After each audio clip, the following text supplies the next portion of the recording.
Gee, I wonder why Squirrel Girl's trending. I wonder why Squirrel Girl's trending. Oh my goodness. Actually, you know what? Hold on. Let me do this off screen just in case, just to confirm. Wait, is it like Oh, Invisible Woman yep, trending yep, now? yep. Look at that. So glad I'm doing this off screen. Oh my gosh. Literally fucking like the second result in trending is fucking porn art. Of course it is. Thank you, Marvel Rivals. You know, there's a fire happening in my state, but glad you're providing porn artists with material. So,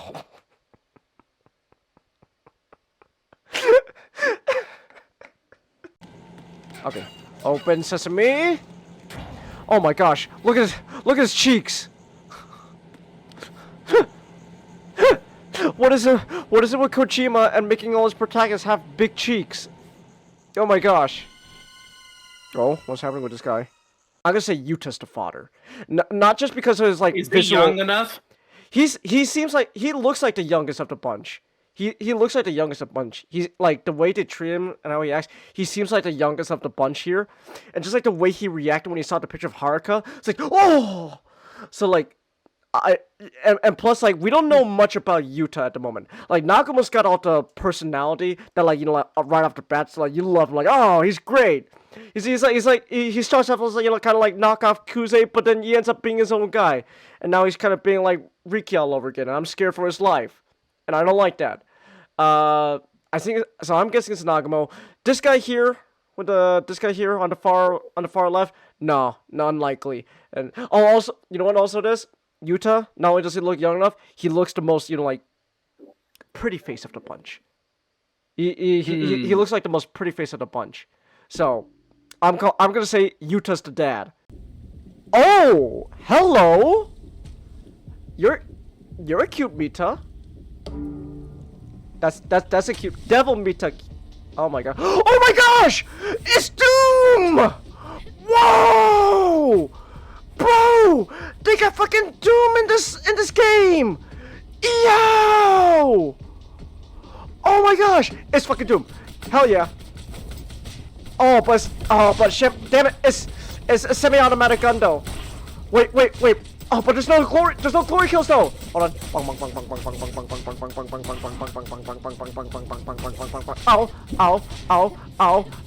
Ow. I fell in lava.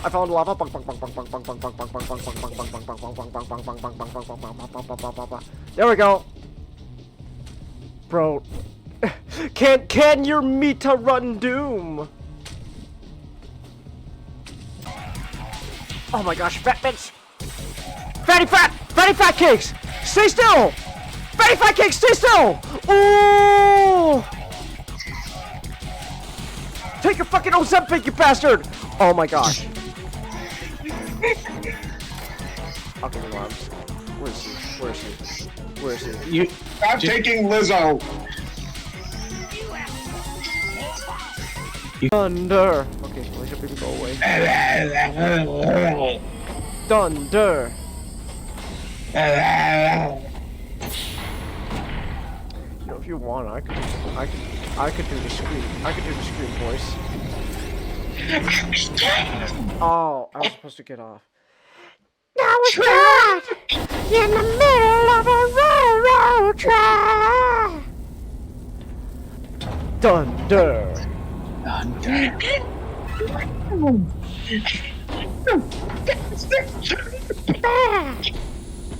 Thunder!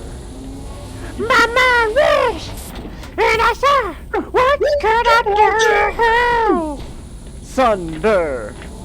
Thunder!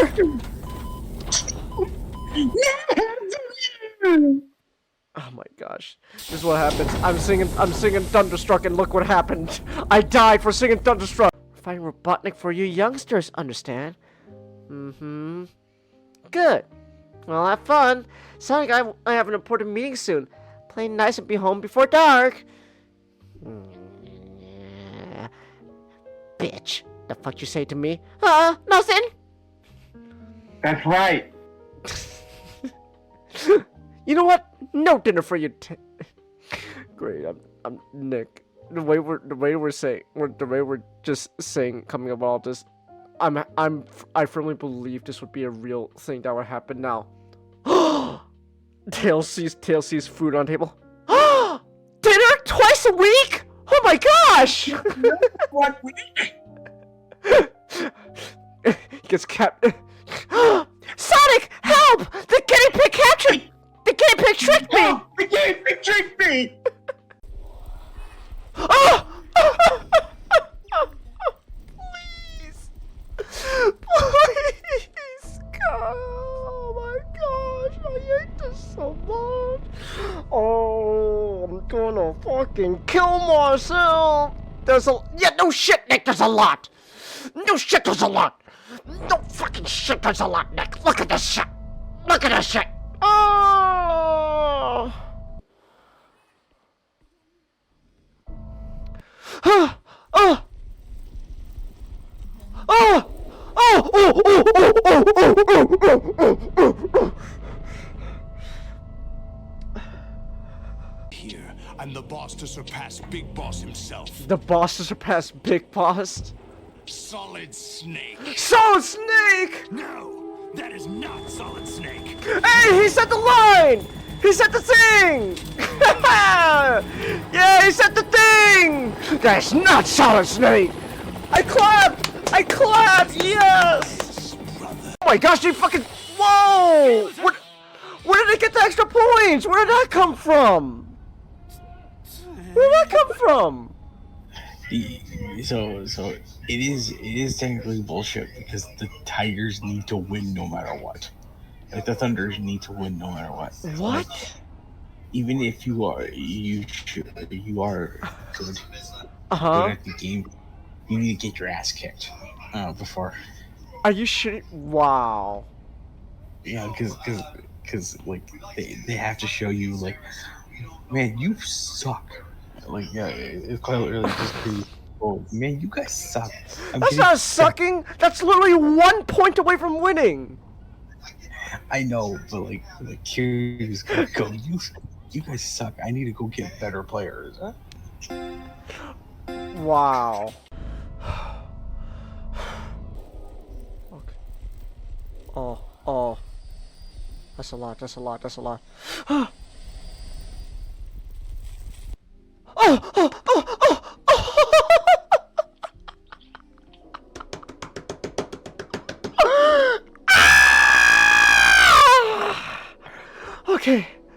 Okay. Sleepy Mita. Sonic is way too obsessed with action, Okay. which, obviously Sonic loves, action Yeah. and movies like that. But, he wouldn't fucking act like this. Okay. You see, if he were to see, like, warship, nothing's going on, he'd be more like, what the heck's going on? So, so bored. Okay. He'd be more like trying to figure out what the heck's going on. Nick, I'm not gonna lie. Nick, just bear with me. This is starting to come off as when movie Sonic gets bored because nothing's happening. Oh, that's so cute. When Sonic does the same thing in the comics. Hello, human resources. Oh, yes! Let's go! It's down! I beat the Harrier! Yeah!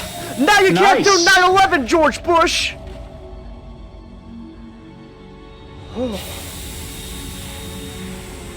You haven't seen the last of George Bush. Punish George Bush. Yeah, but now he can't do 9/11, so...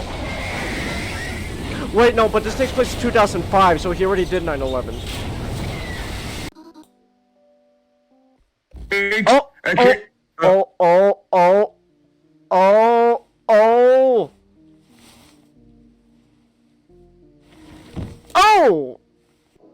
Okay! No, I don't want to go yet!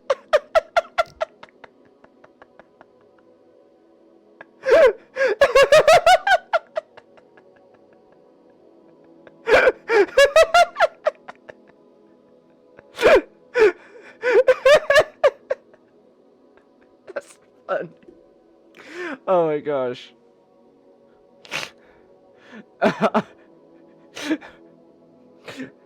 Don't everyone snacks. I wish Froggy were here to eat this ice cream with me. Oh, Big. That's too. We all wish Froggy was here, Big. I know it was a very big loss. It's not. I should have done something, Sonic. It's okay, Big. Nothing Yes. he could have done. It wasn't your fault. That's too. Hey, you ran as fast as you could as soon as you saw Froggy was in the street. Car just faster.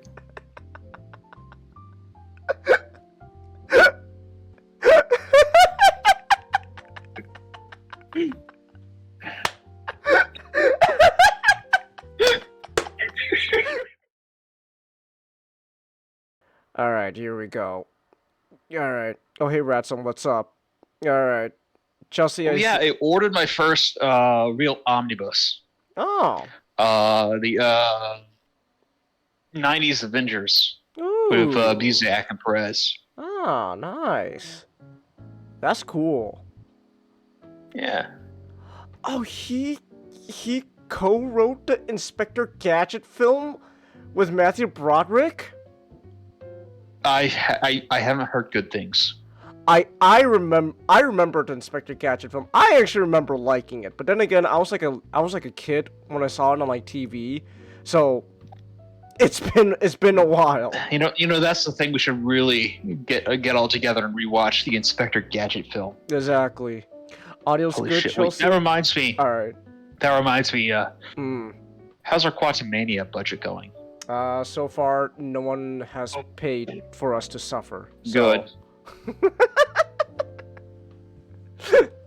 So far, no one has. I don't want to watch it. to suffering. Oh. You awakened your two Tamagotchis from their hibernation, Ratsum? Oh my goodness, I haven't heard of Tamagotchis in a long time. Oh, I remember one. Wow. Why did it keep? Why are we keep losing the fight? Oh yeah, two of my teammates. Are you playing Marvel Rivals? No. Yes. Oh my goodness. Oh my gosh. You know what? We should stop reviewing Marvel movies because this is just gonna make you guys play Marvel Rivals even more than you already are, and that's not saying much. You're playing a lot. I mean, I wasn't playing Marvel Rivals right now, but after I finish this apple, I probably will boot it. Oh my goodness. You have to. Look, you're gonna talk about Bravo Brite, and then we'll get into the more high intellectual stuff, like Captain America and the Illiad. You have two children, Ratsum. You know, for a second there, Ratsum, I thought you meant like actual children, and I've been kind of a little confused because you said you were younger than Nick, so I was like, oh my goodness. So, like, nothing wrong with having children at like an early age. It's like, wow, I didn't expect you to have children that early. He has kids, and how old is he? He's like he's talking about Tamagotchis, but like he's like Ratsum said he's younger than us. Like he was like born like he's like mid Gen C. So it's like Tamagotchis are made from real children. You capture them in the device. What year was like it though? Because he might not be older than me. Oh, that's right. I keep forgetting you're the youngest of us here. I don't like that. Stop being young. Grow old already, so I don't feel bad. Well, I mean, my birthday was in January, so. Well, grow older faster. Goodness. I'll have to wait until next January. Oh man. Tamagotchis are made from real children. You capture them in the device, like the blank cards in the Yu-Gi-Oh anime. Oh, I see. Okay. That's why Tamagotchi had to go on hiatus before 2004. They were running out of children. Ah, I see.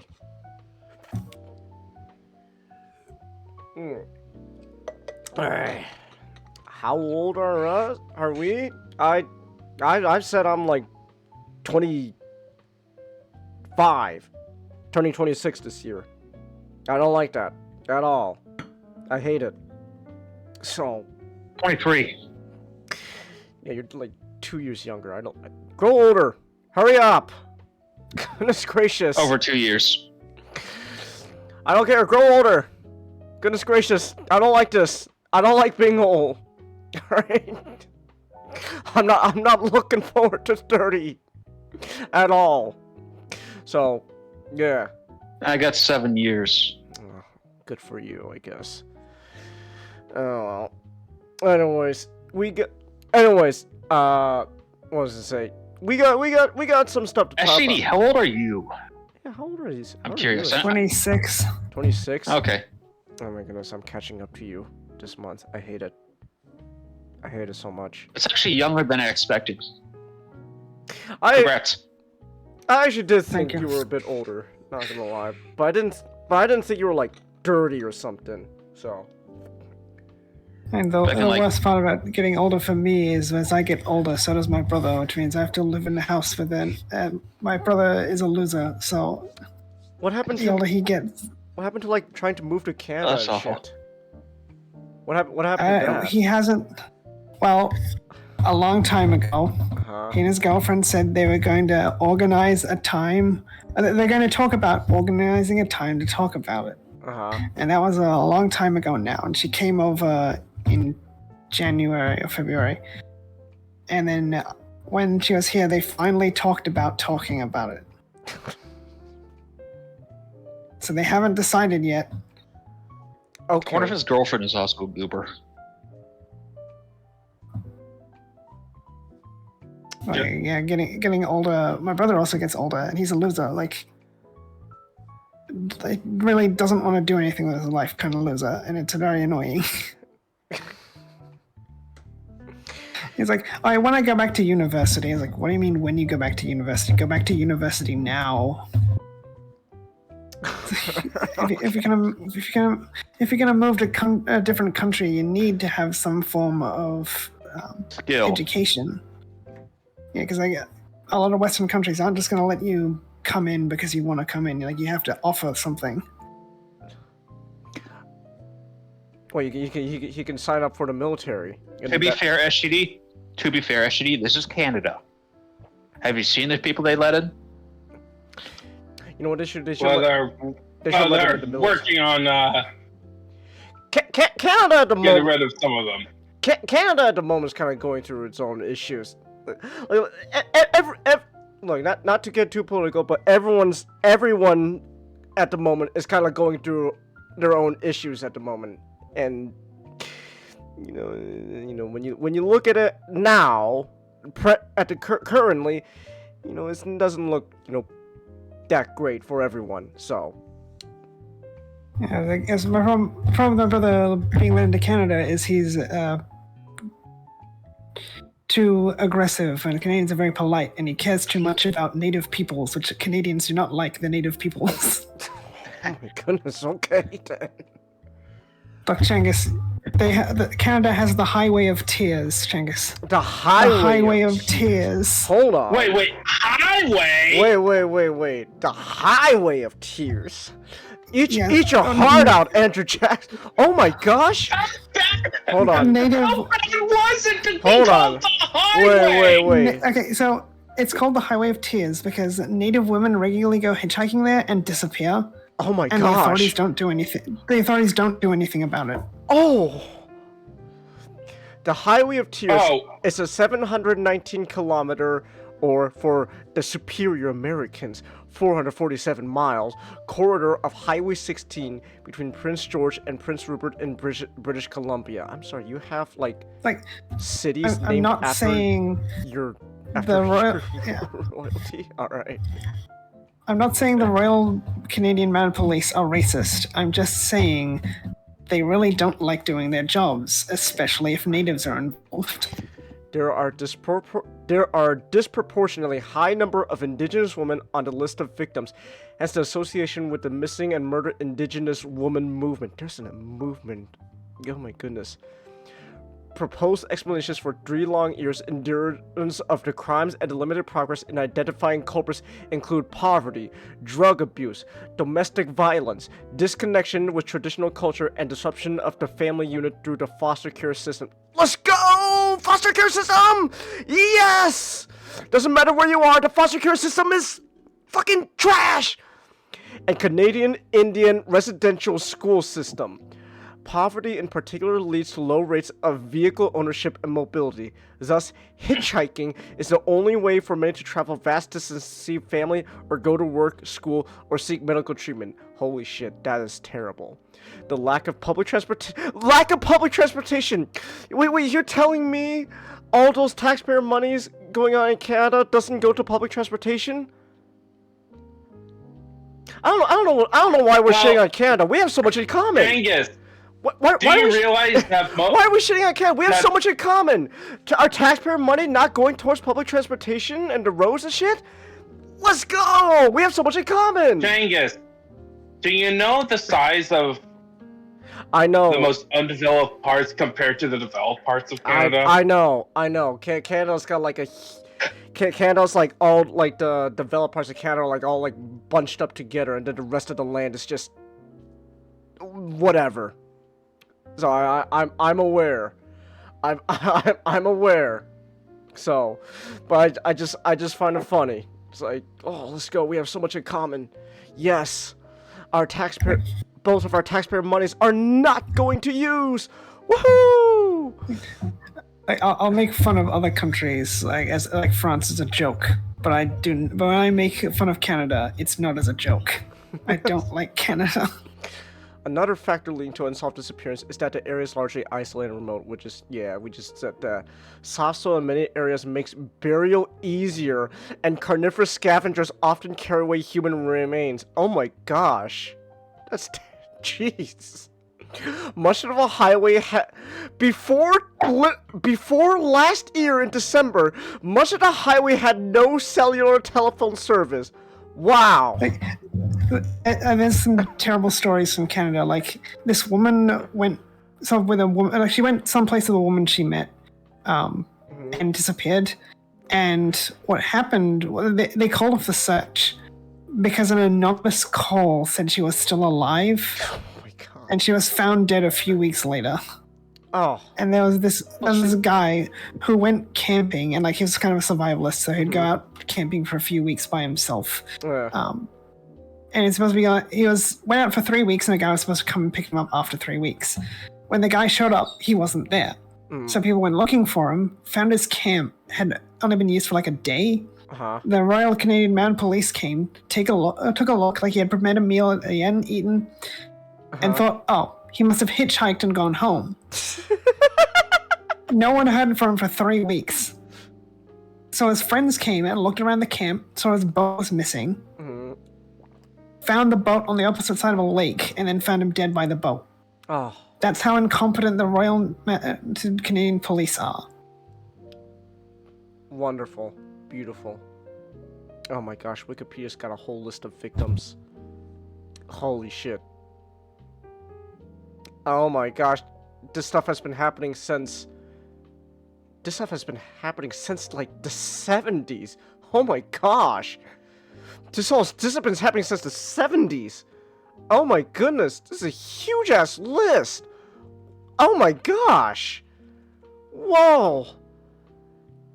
And so far, the last known victim was back in 2023. Oh my gosh. Sounds like a dumpster fire. The last victim that they know of. That they know of. Sounds like a dumpster fire like us, Ransom. Let's go! We have so much in common! But we still shit on Canada because America is still better. It's like people make fun of America, like that's because you guys don't know what Canada gets up to. Like if you knew what Canada got up to. Listen, it is our right as Americans to make fun of every other country except ours. All right? It's like, wow, your country, America just sounds like our country. How dare you say that, you piece of shit? Don't you fucking compare us. No, we are allowed to make fun of our country. We just make fun of individual states that we don't like. Well, we're allowed to make fun of our country, but non-Americans are not allowed to make fun of America. Only we're supposed to make fun of our own country.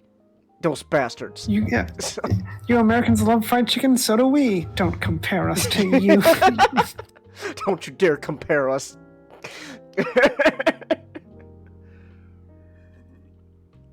Back on the US is more fun, Ratsum. I disagree, Ratsum. Because at the end of the day, despite all the problems, I still call it naivety or whatnot, idealism. I still believe there's genuine, good stuff and hope for America. At the end of the day. So don't you dare so no one is allowed to make fun of America except us. But we can make fun of Canada. Yep, swing right they deserve now. to. You're playing Marvel Rivals? Alright. Yeah, well, I'm almost done with my session, but oh my goodness, the current team I'm on, I put in matchsticks and it's hell Okay. because it's versus AI. I have returned after a long absence. Hey, you want to show everyone your tooth? So Nick, I go up to you, shake your hand, What are you doing, I Black? give you a hug. I reach up to, I lean my head over your ear. I say, "Hail Hydra." I'm currently eating a milkshake with a spoon. Nice. You want to show everyone your tooth, Nick? For those who don't know, I got my wisdom tooth taken out. Ow. Oh yeah.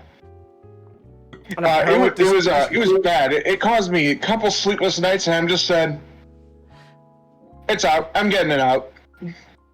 How are you not in pain? That's a good question. I think I have the answer because it's out now. No, but still, when my brother got his wisdom tooth pulled out, he was on medication for several weeks. I don't know. I guess I'm just cooler than your brother. I guess that's true.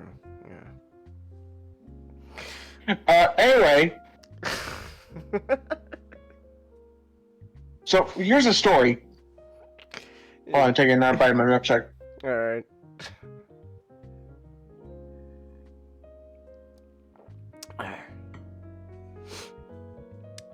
I knew my problem was related to my wisdom teeth. Uh-huh. I didn't know, so I just thought my wisdom tooth broke another tooth, and that was causing my problem. So I go to the dentist, and I'm like, hey, can you do something just to fix, at least a temporary fix, so I can not feel pain, and then deal with wisdom teeth, and then we can fix it up after? No, it's your wisdom tooth that's broken. We can just pull it out. Oh, word? Okay, let's just do that. And so they pull it out. Nah. So they numb me up, and I'm like, a second, and okay, all right, ready? Yeah, I'm ready. Let's get this done. I felt like it was like a nail being driven into my head, where my tooth was, with so much pressure going in with the pliers and like that. Ugh. And I'm like, oh fuck, oh gosh, we need to stop. A bit later, second attempt, I don't really feel it. So it's the second attempt they do it. I'm like, oh, okay, much better. Yank. I need. Are you another tank or another strategist to yank. help me here? It just popped out. Hold on, I gotta fix my... Yep, yank. Oh, that's weird. And then make sure everything's clear up, get rid of any infection, take out a residual bone, all that. They were having trouble a bit because it was a lot bigger than they thought. Mm. And they weren't expecting a 4-rooter. 4 roots. Let's go! Woo! Anyway, here's the tooth. Yeah, you could show everyone the tooth. I think Thank I'm the you, only Galactica. member of my immediate family that hasn't had to have my wisdom teeth removed. at an X-ray done a few years ago. Like, oh yeah, you're not going to be able to, you don't need your. No, it was longer than a few years ago. Back when I had braces, they said like, yeah, you're not going to need your wisdom teeth removed. Huh. Wow. Like over the past like 2 years, one of the wisdom teeth has come through and it's been really painful because like tooth next to it, so it gets moved and like really bad, but then it goes away and like I think it's coming through less and less often. Okay. You can see the broken bits of the tooth and like the little gross infectedness of it. Ugh. Here's another angle, just so you can see all the roots. Those roots are curved, man. Yeah. That's. You want to see? Well, there's blood. There's some blood, and I don't know if Twitch will allow me to show blood. So, I don't know if I can show that. So. I think the first time my brother's girlfriend came over from Canada, I made a joke like my teeth are better than yours to my brother because he had to have his wisdom teeth out. Uh-huh. And it's my brother, so he didn't quite understand. Like I was making a joke. So he's trying to argue back with me, and it's like, no, my teeth are better than yours. Oh. So my teeth are better. All right. Well, the thing interesting is,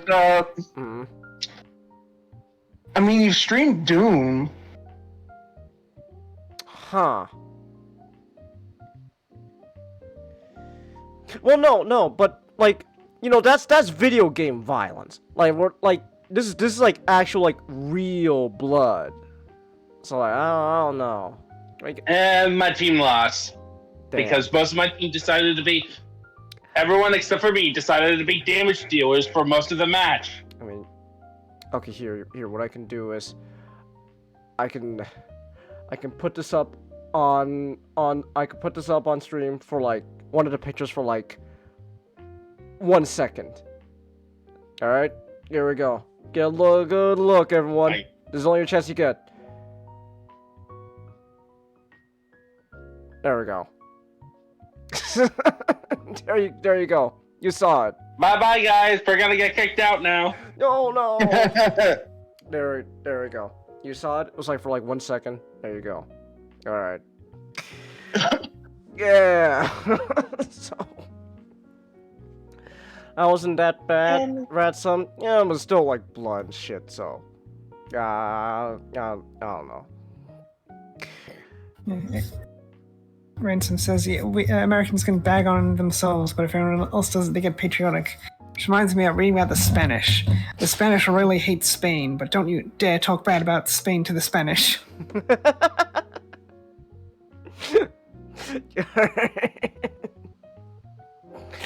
Oh my goodness. Daddy Twitch won't notice, Ransom? Yeah, true. I suppose. We are pretty small, so it is what it is. Yeah, not enough big titty girls in this group for Twitch to pay attention to us. Well, no. We have to be a big titty VTuber anime girl. Then Twitch will can us. But, however, if we were like, what's his name? Hassan Piker, then, on the other hand, ooh, Twitch will love us. So, it is... Yeah, all we have to be is, All we have to do to be like Hassan Piker is just literally just pull up a video for or everyone to watch, and I'll just go, all right, I'm gonna be outside. that's how you stream like Hassan Piker. So yeah, but also call one a Houthi. Yeah, and all that, but really, that's how you be like Hassan Piker. So isn't it great? I love it. I love it so much. I'm still amazed that you don't feel any pain right now, Nick. Just soreness. Yeah, but like, well, soreness is one thing, but like that's like what you would feel if like you were like popped up on pain medication. So I don't know how you're not feeling like pain at the moment. It's like, wow. Ooh. I don't know. I guess I'm just. I don't know. I guess I'm just cool. I guess. So, anyways, I guess speaking of pain, okay, I actually don't like the fact that I have to transition like this. Oh my goodness. Sorry, Chelsea. I'm sorry, Chelsea. All right, so let's get into our topics for tonight. We're gonna get the paid review first out of the way because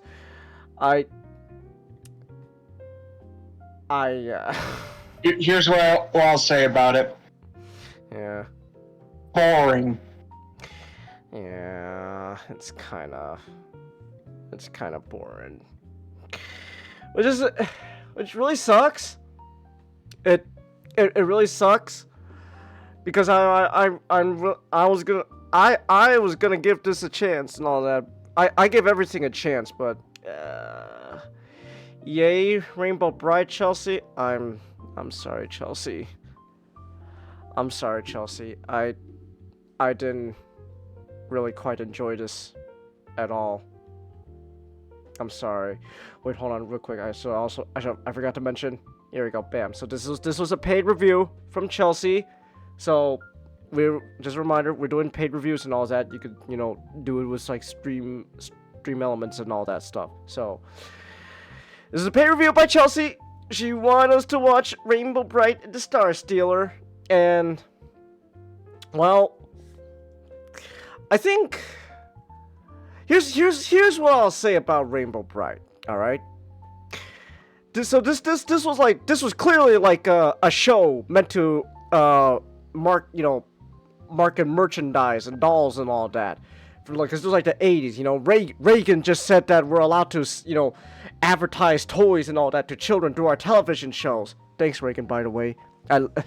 Listen, say you can say whatever you want about Reaganomics, but Reaganomics gave us Transformers. So I can't. I was about to fucking say that. You can say what you want about Reaganomics, but it gave us Transformers, and for that I will be thankful. Just for that, at the very least. Yeah. But like, I'll just say this: out of all the stuff like Transformers, like My Little Pony and all that, like things that were like meant to sell to little kids and all that, I think there's a reason why Transformers is still around. And why you don't really hear of Rainbow Brite anymore. So, I think that kinda explains a bit. Oh, Rainbow Brite. Hello, Shakespeare. I just got done writing plays for the day. Would you care to join me in sexual intercourse? I can get behind that. Then Peter just bashes the two things against each other.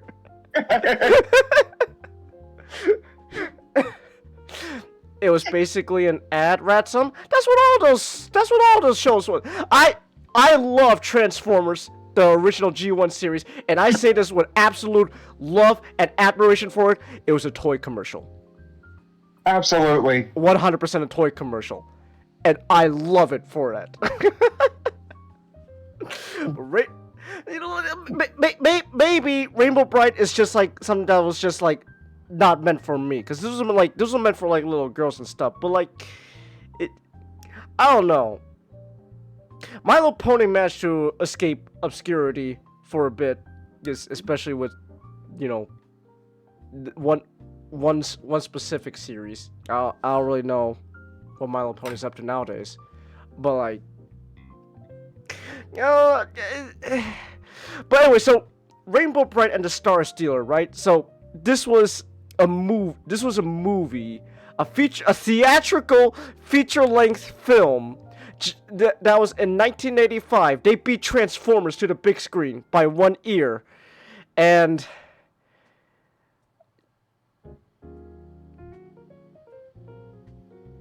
I don't know.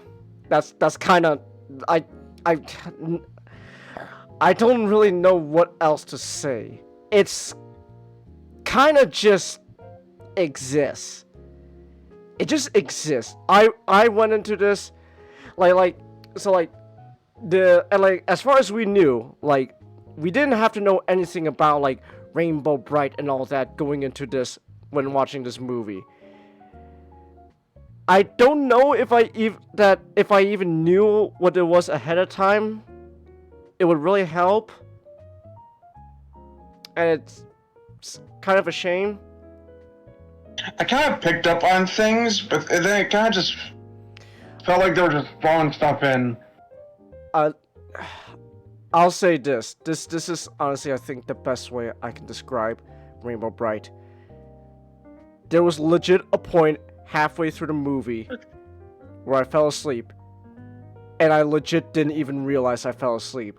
I like. I woke him up with the fucking. Oh, hold on. This is how I woke him up. I just like Changus. And I don't hear anything. I just. Well, no. I do this. I just hear. I just hear. Oh my gosh! So, which character does Peter Cullen voice? He voices one of the antagonists. What's his name? Murky. That said, you wouldn't. No. You wouldn't recognize it was Peter Cullen, because.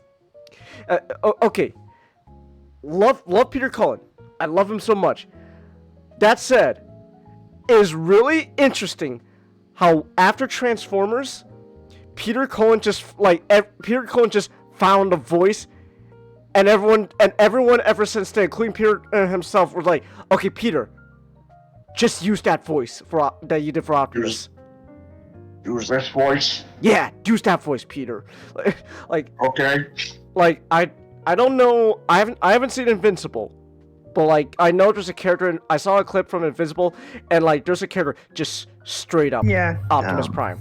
Yeah, it's just Optimus. It's just Optimus. I've watched the show. He's just Optimus. So it's just really funny how after Transformers, everyone, including Peter, was like, okay, just use the Optimus Prime voice, Peter. Just use that voice, and it works. People love it. So there's that. That said, I will always be an advocate for why don't we get Peter Cullen to return as Ironhide. I mean, come on. No, gee whiz. I just want to kick some butt. But Prime. So yeah, but here Peter Cullen though. He uses like He uses kind of just more like, kind of like a gremlin voice. Yeah.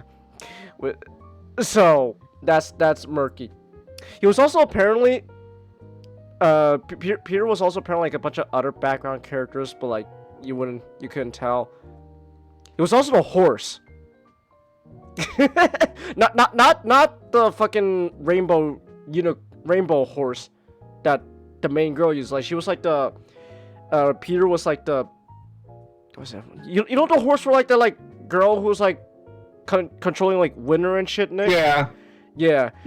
It's like oh wow, that was Peter. But then you remember, oh yeah, Peter also did like animal noises. He was actually funny enough, Nick. Where's the soundboard?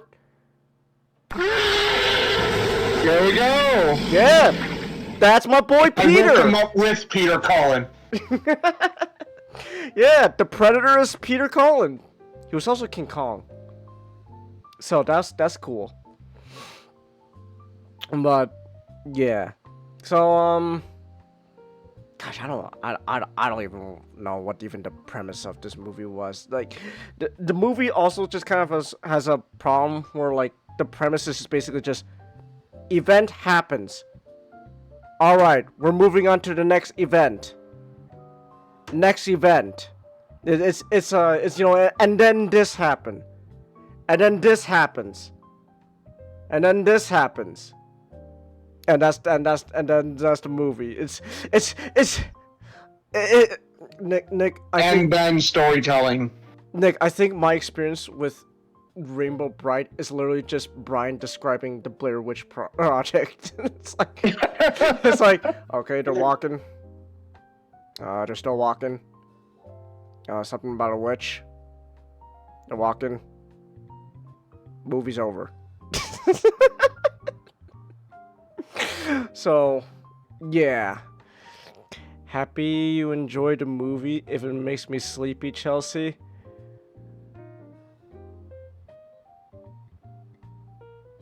Okay, cool. I want happy and enjoy isn't exactly the words I would use to describe watching this, but it was a thing. So we weren't happy watching it. We were numb. it's not like it's not even like something that like I could like make fun of, or like not. It's not even something I could make fun of, or like something that like I would like get legit mad at. It's just yeah. It was just boring. Yeah. So it is what it is. So yeah, I don't there really isn't much I can even say about this. This is the review, which isn't much because the movie itself isn't really much. I guess moral of the story is My Little Pony stayed more relevant than Rainbow Brite. So there we go. Even though I don't really know what My Little Pony is even up to nowadays. So, yeah. They have smartphones. I'm sorry, what? What the fuck did wait, Isn't there like a new generation? Wait, is there like a My Little Pony equivalent like Steve Jobs? Apparently, Chase, here's the thing. It's set in the same universe as Friendship is Magic. It Yeah, is! but they did mention. Okay, here's the funny part. So you know how in the original series, all the three pony kinds, the unicorns, the Pegasus, and the Earth ponies, all got along, and all of that friendship stuff. Racism. Oh, let's go! Yes! It was after everything. They all got segregated. Yes! Racism! I don't know what happened, but for some reason, all the races are separated. Twilight Sparkle, all of our casts are like treated as sort of legends. Let's go! Yes! Like, it's almost the borderline Legend of Korra, what they're doing to Korra right now. Legend of Korra. Where they almost reversed everything for a new series, for new protagonists. They had a movie. It's still really funny that the new Avatar show is just basically saying, yeah, so Korra just kind of basically fucked up everything. It's really funny. So, as far as I can tell, they were just focusing on young girls. All right. It's back to Gen 5 to only caring about girls without general audience. So Gen 5 is a dumpster fire ransom. That's what it's called, Gen 5.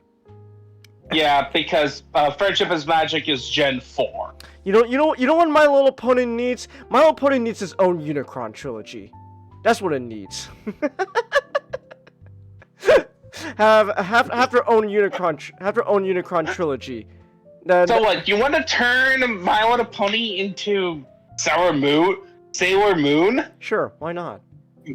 Hear me out. G6. The whole fucking planet blows up. And that's the start. Yeah. And they have to find the 4 cyber planet keys. What they have to do is they have to go around like different like new planets to create like a fucking space government. Oh no. And somehow Twilight Sparkle is not around, and she becomes I have to pretend to be the Messiah, but I don't believe in the Messiah. I actually, next My Little Pony show, Gen 6, it should just be Dune.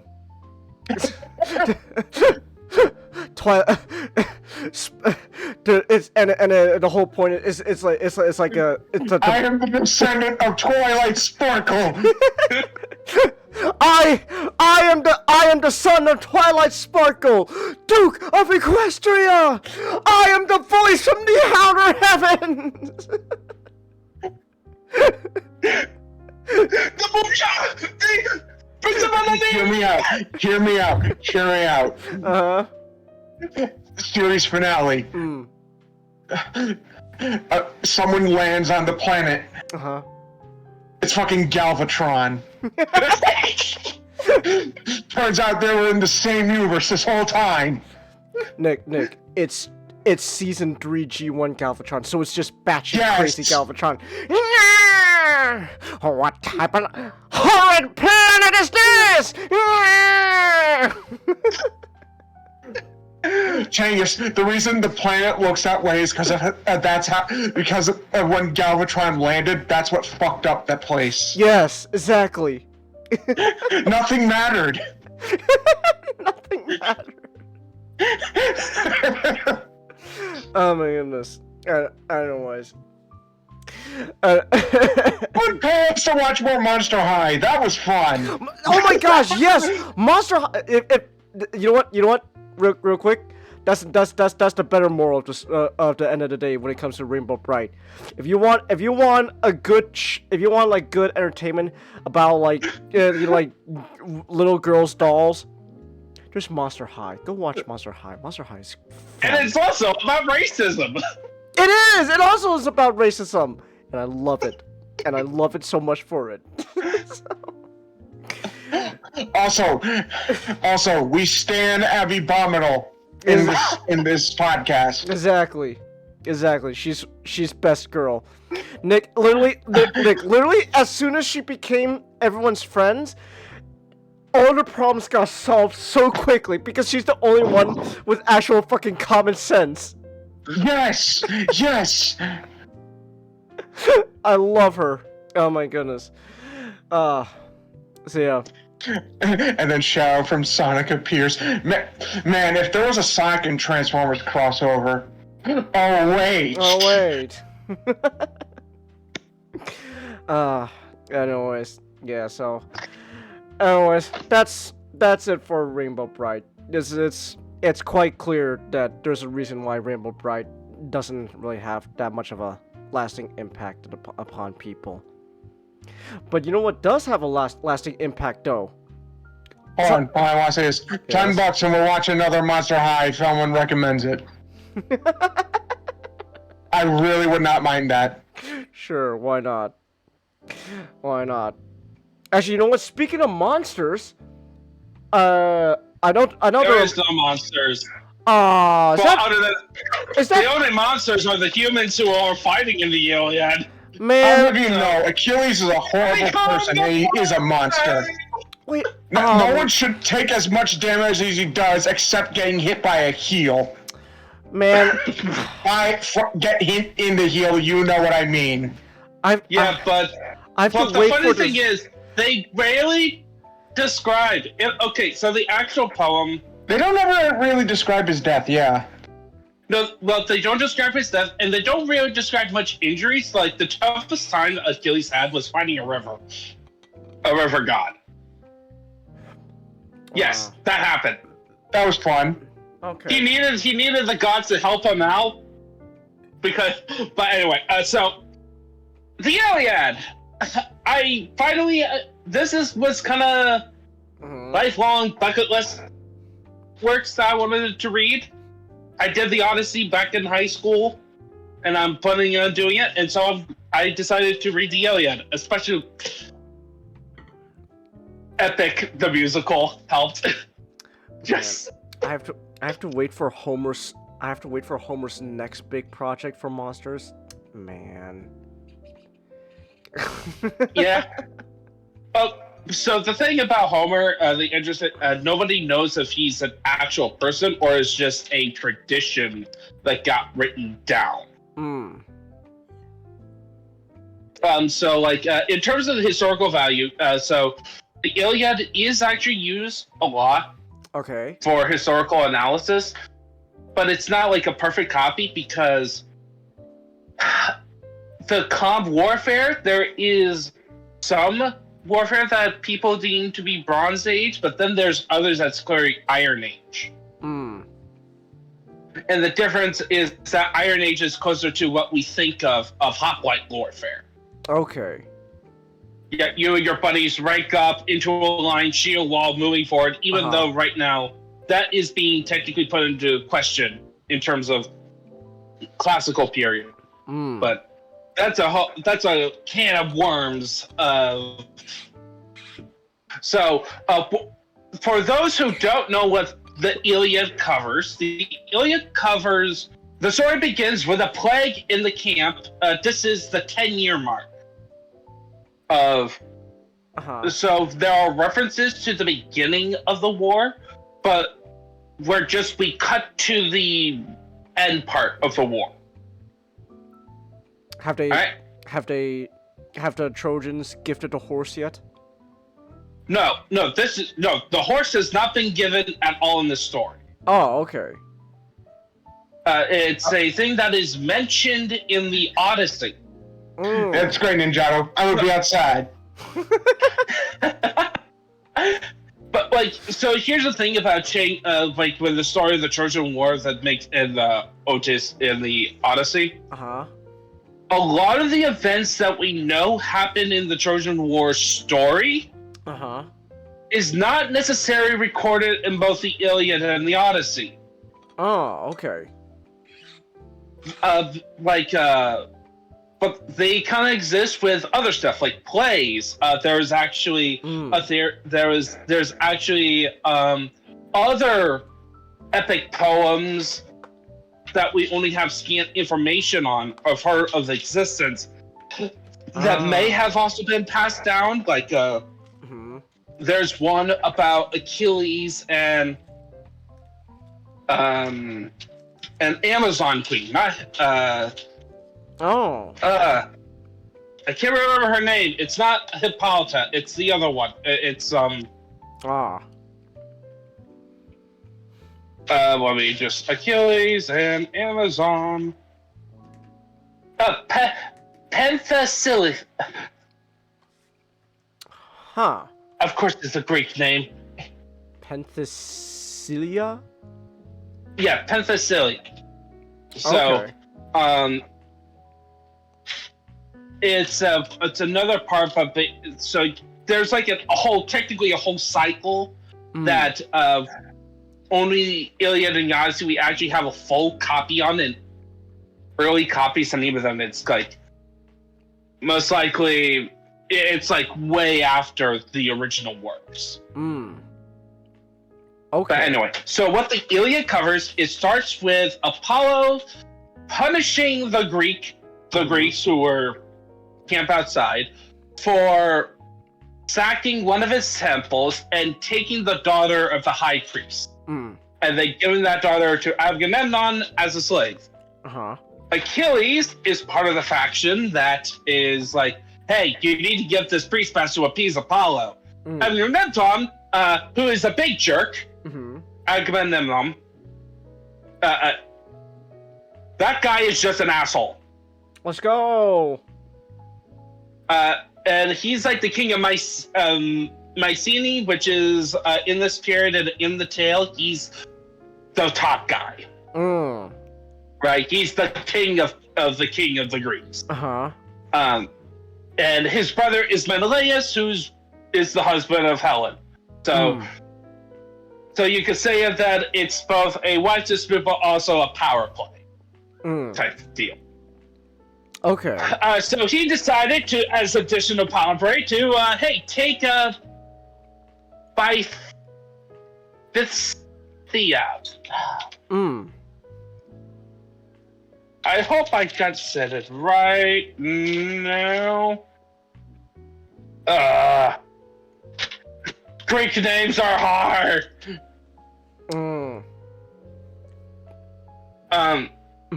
Basically, a slave who was a favorite of Achilles as like a power play, and because of this, Achilles just goes. Her name is actually Briseis. Briseis. Yes. Huh. And Achilles just goes, okay, I'm not gonna fight. I am tired of fighting 10 years for you and having no respect. I am the best, so I'm just gonna be, and my whole army are just gonna sit out camp with blackjack and hookers that we kidnapped because we kidnapped a whole bunch of women. Yeah. You get. No one's really a good guy in this scenario. Okay. On there. And then meanwhile, Hector, protector of Troy, just is gonna lead the Trojan campaign to attack the Greeks and burn down their ships.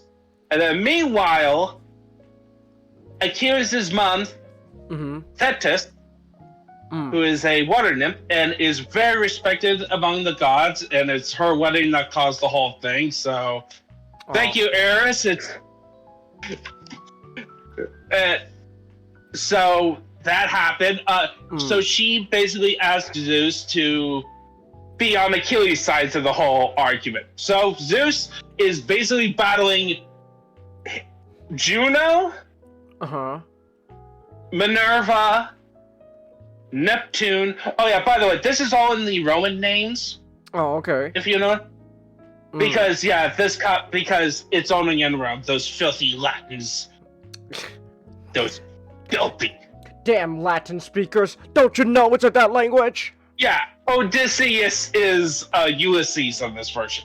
Oh, okay. And Paris is another name, but then they sometimes say Paris. But anyway, so he has to basically have to do all these conspiracy stuff. He has to basically deal with them as he's putting his will to make sure that the Greeks pay for Achilles' insult. The story begins about the rage of Achilles. That's kind of the whole point of the Illiad. It's about Achilles' rage and how it goes. So most of the play is the Greeks getting their butt whipped despite heroics among their leaders, like Diomedes, Ajax, and of course Odysseus has a couple of good parts.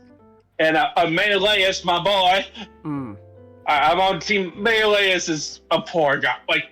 Poor guy. Okay. Dude, Paris cucked him of his wife. They fight a 10-year war, and Agamemnon treats him as the younger brother. You're kind of. It's oh, you're too weak. You're too pathetic. Okay. In this tale.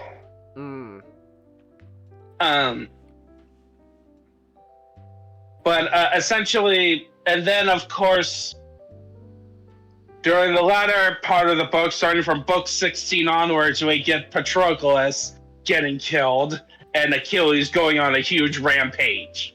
Oh, okay. Getting his revenge. And then the book ends with Achilles getting his revenge on Hector, desecrating his body within the funerals of both Hector and Patroclus. Okay. That's kind of the overarching plot. And there are some fun twists and turns about smaller tales that are super fun and interesting. It's one of the interesting things about me reading this book is it reads if you put it into a film, it would be a historical. It would be like Gettysburg. Oh. Or Midway. Those films that are specifically on the battle, because technically all these events happened in 3 days. Okay. It's over a weekend. We got a couple nights, stuff that happens going on.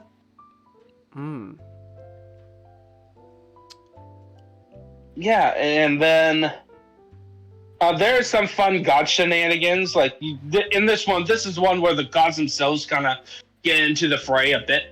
Oh, let's go. And so you get cases where you get God versus God situation, like Hera. Hera got in a fight with Artemis. Artemis was on the side of the Trojans, and Hera, because the whole golden apple thing is on the sides of the Greek. Hera took away Artemis's bow during the argument and just beat the crap out of her. So hard that Artemis or Diana went back to Olympus to complain to Zeus about being beaten up by Hera. Oh. Okay.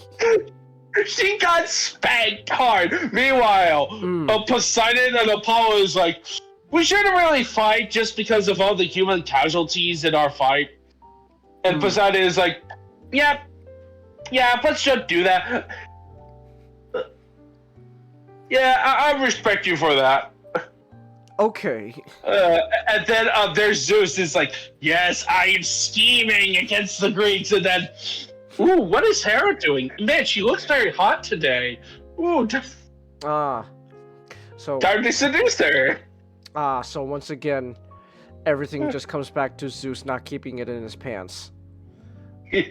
Well, in one case, yeah, the middle half. Hera purposely exploited.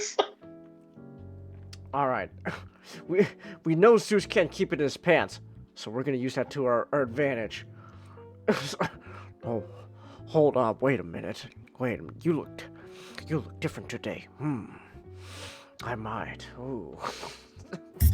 So here's another there's some funny conversation moments in there. Like that one. Another one in chapter 20. So this is when Achilles is out in battle. And there's this guy named Aeneas. Have you heard of Aeneas? I don't think so. He's the guy who's like the ancestor that the Romans kind of broke and made him as part of their Roman pantheon. Oh, okay. And he also is a star of a Roman epic poetry, which is basically their fan fiction called the Illiad. Okay. It's a fan fiction that has a propaganda purposes, the best kind. But anyway, so this is in chapter 20, and Apollo goes to Aeneas, and this is my summation of the conversation. You want me to fight Achilles? That is a bad idea. Apollo, come on! You're the son of Aphrodite, a child of Zeus. Achilles is the son of a goddess, who is but the daughter of the old man of sea. What could possibly go wrong? Nothing can go wrong. I'm gonna assume. Yeah, he had to be went rescued wrong. by. It got so bad that he had to be rescued by Poseidon. Oh my gosh. So at this point, he didn't do ruthlessness is mercy upon ourselves. Okay, but still, yeah, they have to rely on that douche, Poseidon. Alright. Look, all the gods are douches, so it's like. Yeah, but like the big I don't like those oh well okay forgive me, yeah, this might angry, but like for me I like to me it's usually like the big three guys, like Zeus, Poseidon, though. So now I know better. Hades is actually pretty cool. I just want office worker Hades. Give it to me. Yeah. So here's the thing about another conclusion. I kind of have. Okay. It is based on, of course, Achilles and Patroclus. Like, about about what kind of recent conversations about them being around? Recent conversations? Yeah, like past 10, 20 years. Not really. What? And they're gay. Oh. Like that's the conversation about is that them being gay lovers, and this is actually Okay. gone all the way back to Plato. Huh. Plato makes a comment. Okay.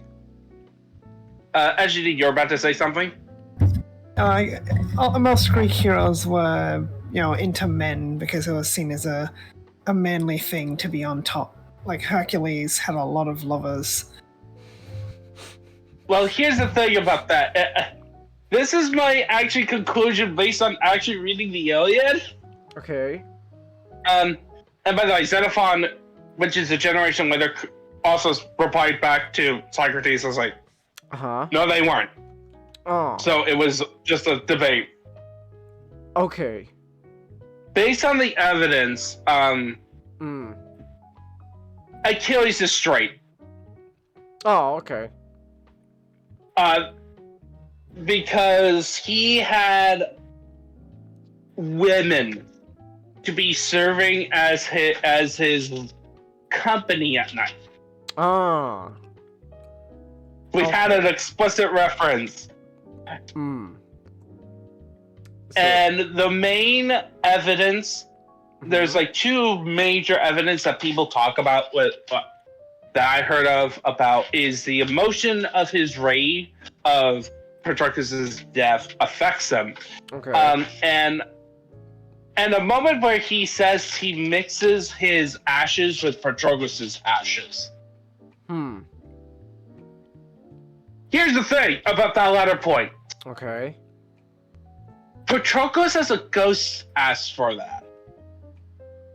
And this is the night that just after he died. So Achilles is in a emotional distraught because look,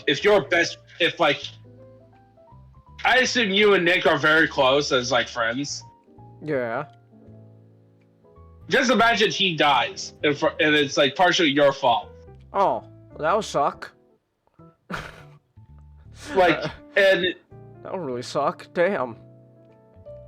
And this is ancient Greek society where you're allowed to express your rage in not very destructive ways. Uh-huh.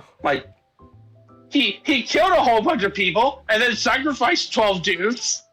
Yeah. As part of Patroclus' bonfire. Uh-huh. And desecrated the corpse of his murderer. So we see that in fiction a lot. Yeah. So, but Patroclus is the one who's the ghost who asked for his ashes. So my conclusion, based on that, and this is totally, based on me reading the text, it's not them, because they have in terms of sexuality. Okay. Greece, for the most part, did not like the gays. Oh, okay. They separate love.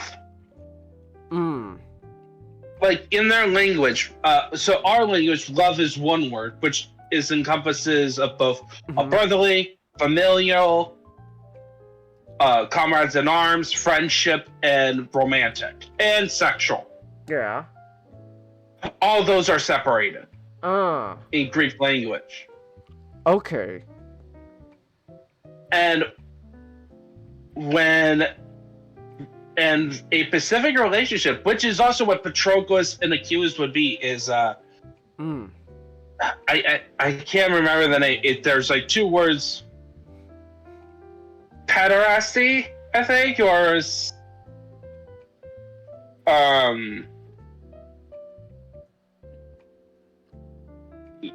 yeah, something like that. It's okay. The Greek mentor program that we talked about way back with the Sacred Band. Yeah. So if you remember that conversation, one of the points is that you were not expected to fall for that. It's shameful to abuse your authority to get those favors. Because the whole point is to help train up a guy. And that's this. And Patroclus is actually in the story is older than Achilles. Probably even based on my reading, he could be like way older too. Okay. Like 5 to 10 years older. Which is another problem is you think about it, that in the text, Achilles is treated as he's the top dog. He's the king of his tribe. That Patroclus obeys him, even though he's older. So in order to have this relationship, you want to have this. There is no such thing as a mutual gay relationship in Greece. Okay. It's always, someone's always have to be in the submissive and at the bottom. I see. And it's a shameful for a man to be the bottom, and it's shameful for the guy on top to commit that. Because you're supposed to control your urges. Because that's what the Greeks love. The Greeks are very much like those philosophers, Stoicism. It's same with Rome. Ancient cultures, when it comes to same-sex relationships, that's what they view. Okay. For the most part. It's not a... We make jokes about Greece being a gay paradise. It's not. They just really like homoeroticism, but they do not engage in it. Yeah, the Greeks did not stand gay rights. No, yeah, they do not. Okay. Yeah. I see. So, it can only work in the Illiad if that you make your own version, which somebody did. It's called Song of Achilles. Okay. It's a popular recent novel. Basically, it's the author. She followed the point of the line and just made her own take on the events of the Illiad. With an Achilles, Patroclus, mutual love romance, which is fine. It's fine. Okay. Because, at this point, it's mythology. It's not actual history. It's mythology, so you could get away with all of it, and there's thousands of interpretation. Right. So, I might not be interested in it, but it's there.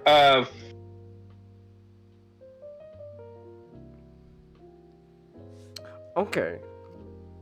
I think a couple of years ago I was reading about Achilles. My takeaway is this guy doesn't sound homosexual, and I think it's also people looking back at stories through a very modern Western lens. Okay. In a lot of cultures, intimacy between men was not seen as homosexual or homoerotic, and as homosexuality became more accepted, that intimacy started going away.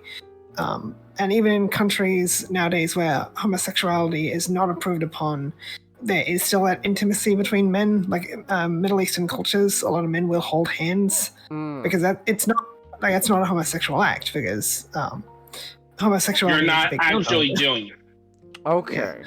Yeah. It's like the intimacy between men is still okay there. It's ironically, even though homosexuality is opposed, but I guess it's because homosexuality wasn't accepted, that intimacy never was seen as homosexual, and thus people stopped doing it. But yeah, it's ancient Greece.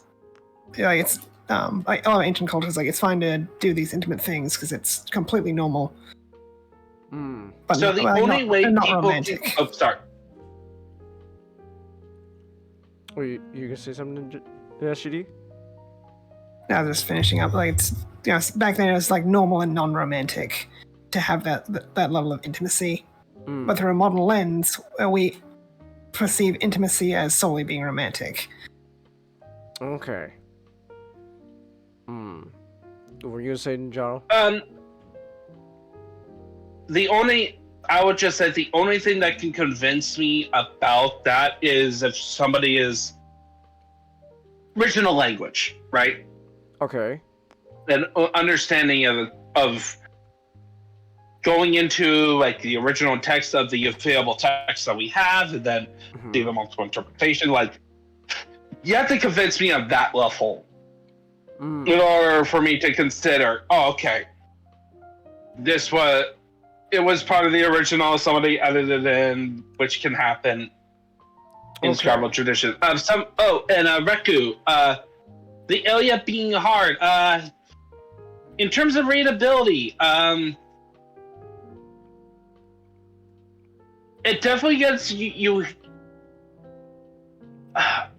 definitely not their first read. The Odyssey is a lot easier to read because the story is a lot faster paced. Like, there's a lot of like adventures going on in the Odyssey. But I wouldn't call it the Illiad difficult if you master the art of skimming when you're reading. Ever heard of skimming, Genghis? What do you mean by skimming? Okay, so skimming is essentially, instead of putting all your brain power to process each sentence. Oh, that's skimming. Yeah, okay. At a time. Okay. You're just doing like you're reading it faster, but you're making sure you get all the details and. Yeah. Okay. And like, I am used to that. I am able to retain information a lot better. Especially when I physically read as opposed to audio. That's like one of the reasons I prefer reading physical over audio. Audio is purposely slow, so you can understand it, go through your ears into your. I did listen to a couple chapters of it in audio form, and it's good, and it actually highlights the poetic elements. Because sometimes when you read some translations, it's very much.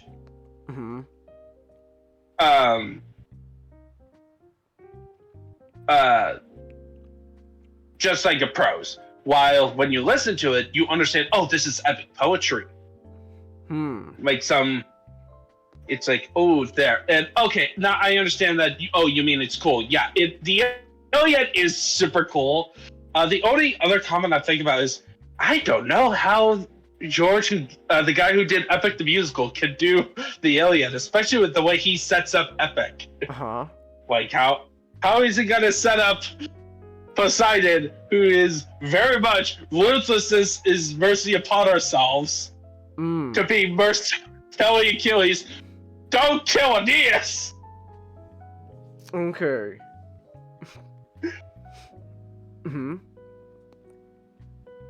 Oh, I thought you were gonna say something. Yeah, no, that's like some of this.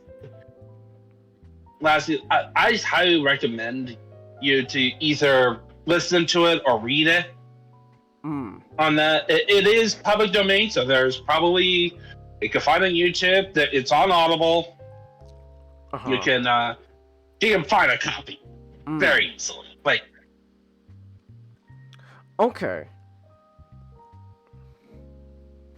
All right then. Is that all you gotta say for the Illiad? For now. For now? Okay.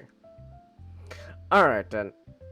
Alright, let's talk about another guy with a shield. I guess that's true. We can talk about another guy with a shield. Real quick though. You other guys read the Illiad besides Ninjato?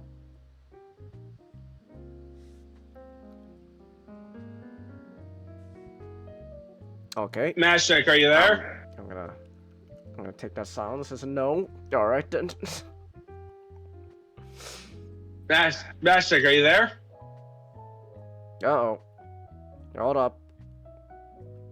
Mashtek, if you can hear us, we can't hear you. Alright, we gotta give him a minute. Hold up. You ready to reach you? Alright, that's cool. hold on. Let's just here. Let me. Oh wait. Uh-oh. Okay. Hold up, everyone. Looks like we're getting some difficulties. Matchstick's not responding. So hold up a second. Oh, I have my microphone off. Oh my gosh. Were you talking? No. No? Okay. Oh, you didn't care about the alien? I was looking up stuff on Captain America and the Avengers. Alright. Oh, okay. I was just asking, have you read the Illiad before? Nope. Nope? Okay. Alright then. Alright. Captain America throws his mighty shield. Shield. Oh, those who oppose this shield must yield. Alright. So, have you satisfied your thirst for knowledge on Captain America, Matchstick?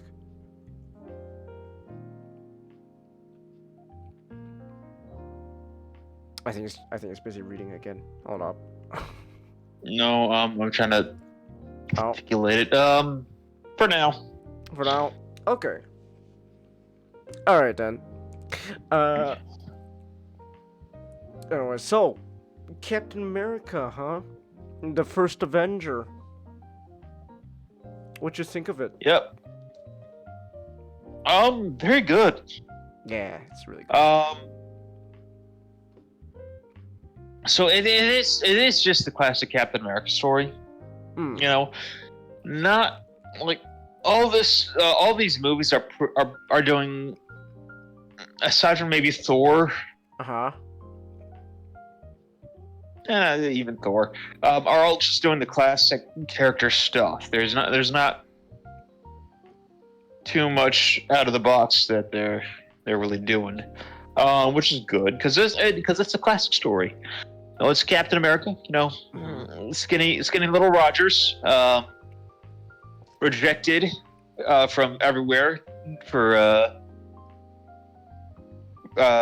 he wants to fight in World War II, but he's getting rejected everywhere. And then a little bit later on, he gets into a science experiment, Mm-hmm. and then the doctor's shot by Hydra agents. And then he goes on to become Captain America. Woohoo! Classic Captain America story. Yeah. Fights the Red Skull. Mm-hmm. By Hugo Weaving. Yeah, but I like Hugo Weaving as Red Skull. Apparently, no, he the found Sauron turned evil. Oh, that's Apparently, right. he found it really fun to play. Yeah, Kind of just he had a better time as Red Skull than Megatron. That's kind of funny. no, he didn't like playing Megatron. No, he just didn't even give a shit about Megatron. Well, he found it fun playing Red Skull, just hamming it up and doing a ridiculous German accent and playing with the prosthetics. You think he has much fun appearing in like 5 minutes in total in Infinity War and Endgame? That wasn't him. That wasn't him? Oh, awesome, let's go. They didn't want to pay. They They didn't want to pay him! want to pay him. Oh, that's great. Good. And they didn't want to pay award-winning actor Hugo To Weaving. be fair, it is 5 minutes, and Yeah, he that's probably true. did ask for a lot of money. Well, they certainly decide to give all that money later on to Hardy Chang. You know, with all the other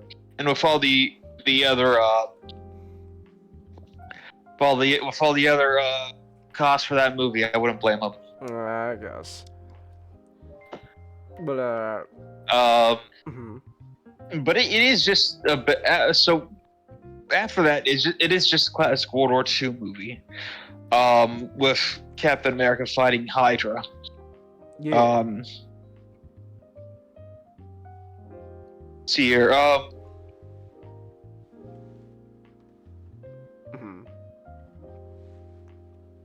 Take a sip of water there.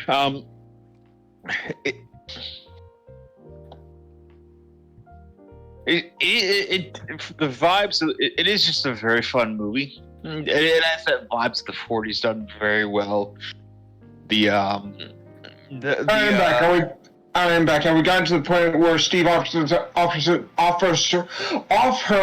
himself up for disciplinary action?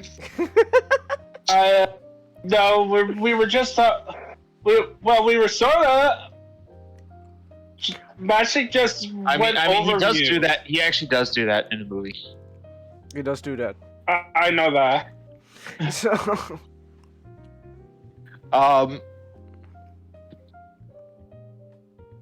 but overall, I give it so the plot it is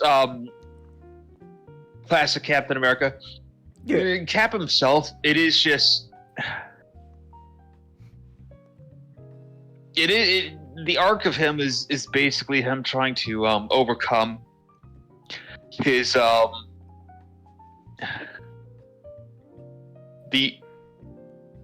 it's kind of like Iron Man, where the first third of the movie is basically its own little story arc, and then after it is basically there's just the further Avengers of Captain America, where his story arc it is just overcoming the odds of his own body being a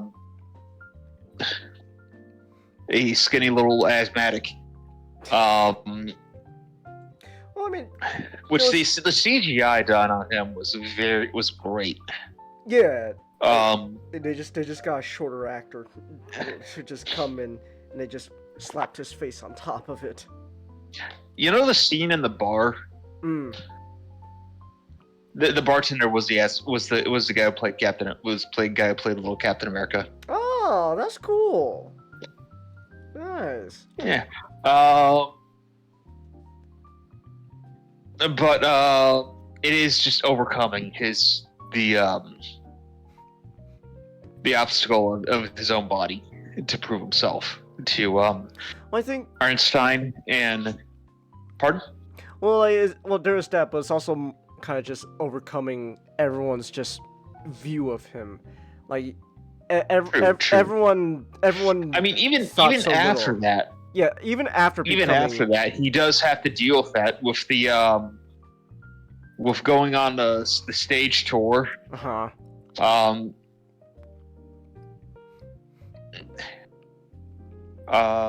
Where he is just paraded, he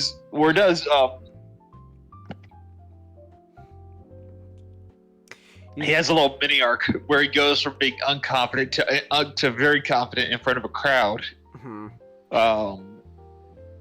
Probably does help him later on in the other movies. I think To just help some sort of get that gravitas. yeah. Captain. I think just for a good chunk of the movie is really just Steve proving his worth to everyone. I think that's really what it just boils down to. And he finally is able to do, and once he finally gets the chance to be able to do it, he does just prove himself. And everybody's like, "Holy shit, it's Captain America!" It's Captain America. Oh my gosh. Yeah.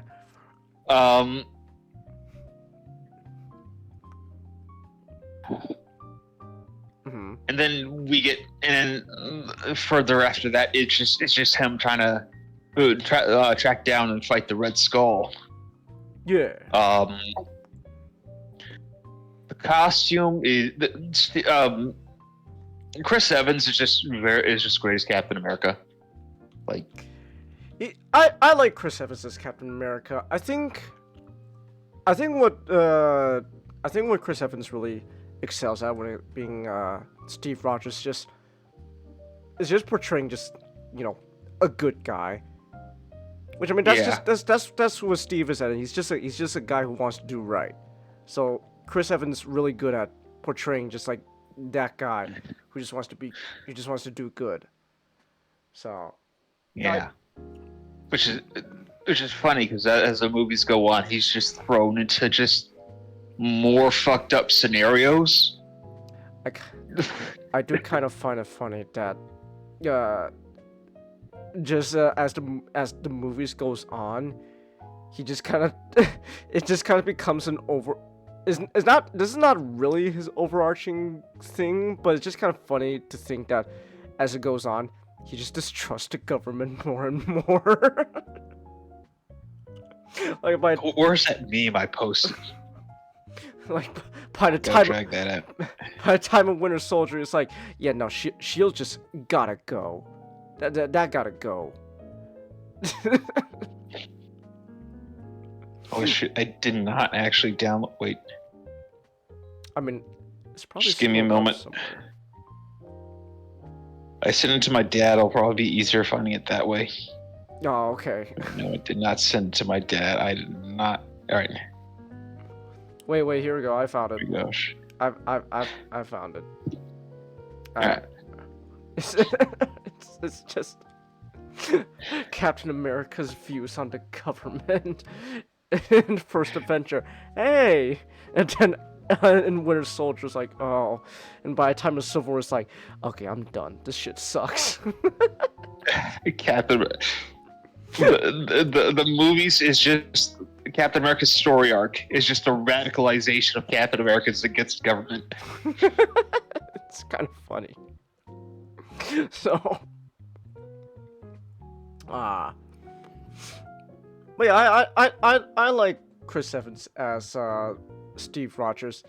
I will say Chris Evans, he doesn't really strike me as the type of guy who would play like a very like super like commanding kind of person, because Captain America leads his own squad. But I think at the end of the day, they're trying to really emphasize, Captain America leads because everyone just respects him for being a good guy. He doesn't need to like raise his voice. I mean, so. at first, and then the later movies come in, and gets like 70 years to have an impact on the public conscious. And once he's back, it's like everybody's like, "Holy shit, it's Captain America!" It's Captain America. All right, sir. What shark do you want me to jump? Just tell me. Just I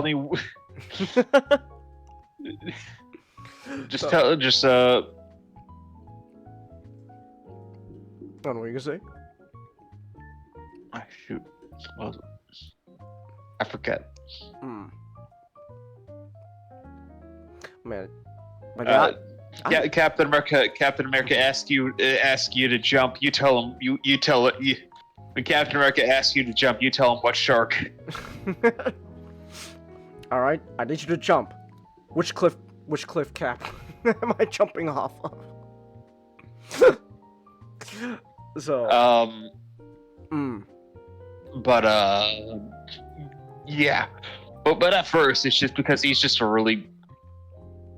He is just a dude just trying to do the best. And once he does actually get into that position, he is given the resources to be able to do it. Yeah. Also, guys. Oh my God. Pardon? No. I want to hear what you guys say first. No. I was just that was just filler. Like, Oh, okay. like trying to think of what to say next. Well, I was just gonna I figured since we're just kind of doing this now, I might as well talk about the costume. I really like it. It's a really good mix of like, it's the classic Captain America costume, but also still looks like, like something like a soldier from World War II would wear. It's really good. Yeah. I think the only thing that could have made it better is if they like the later costumes have his ears out. I think that would be better because it does fit that old classic Captain America mold where he has his ears out. Well, it really feels like as they went on. I mean, they really were. Yeah. It went down when Avengers happens, but we'll get to that in a bit. And then went up for Winter Soldier and just kind of stayed up. They really just found like it's really just like Winter Soldier. They found like the perfect suit for Chris Evans to wear, and from there they just kept building on top of that specific one. going forward. They just most of the time they just recolored it. Yeah, because it's like Just called it a day. it's like by the time Winter Soldier's like, hold up, we found it. This is great. Let's keep it here. So. Yeah, I watched a little promo about that. Apparently, it was they're not. It's a bunch of stretchy fabrics that are meant to look like Kevlar. But it's actually, you know, like yeah, oh, that's cool. more stretchy ones. That's yeah. cool. Which the costume here is good because it is very military. Yeah, and they do incorporate all those aspects. Like the only things that I could give a knock into it, I think there's too much gray. Those gray lines are way too big. And I could have downside, which the Smithsonian suit and the Winter Soldier, I think is probably like a better version of the suit.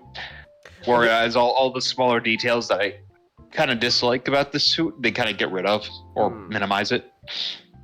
I think my favorite is the Avengers one, especially knowing if you think about it, the story behind the suit in the universe. The Avengers suit the Avengers suit is nice. I think really we'll talk about it more when we get to it. But I think really what I think for me, I think it's really just the helmet and like the whole like kind of cowl thing they got going on for Chris Evans there. I don't know. It looks is not really working for me. The mask does not do him justice. Yeah, it's really just the mask. Originally going to actually go with the shim strap and the ears out, but they decided it doesn't. You know why cover up Chris Evans' chin and it comes out looking like that? So I also I like the idea behind the Avengers suit. I do. Where it's Phil Coulson like making his own like sort of classic Cap suit, but I do think it ends up kind of looking a bit silly. Even with the cowl, it looks. Well, I think like Civil War in it and like Age of Ultron onwards, like kind of like get a good balance of sort of like practical sort of suits, but with the Captain America look. Because this one just kind of seems like something out of Power Rangers. It's a bit Oh no, that's I like Power Rangers. like a very well, maybe not Power Rangers TV show, maybe like a Power Rangers movie.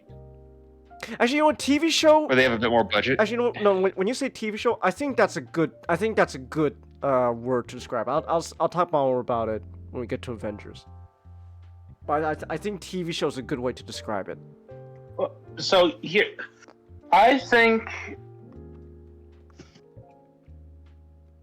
I think the first two Cap costumes of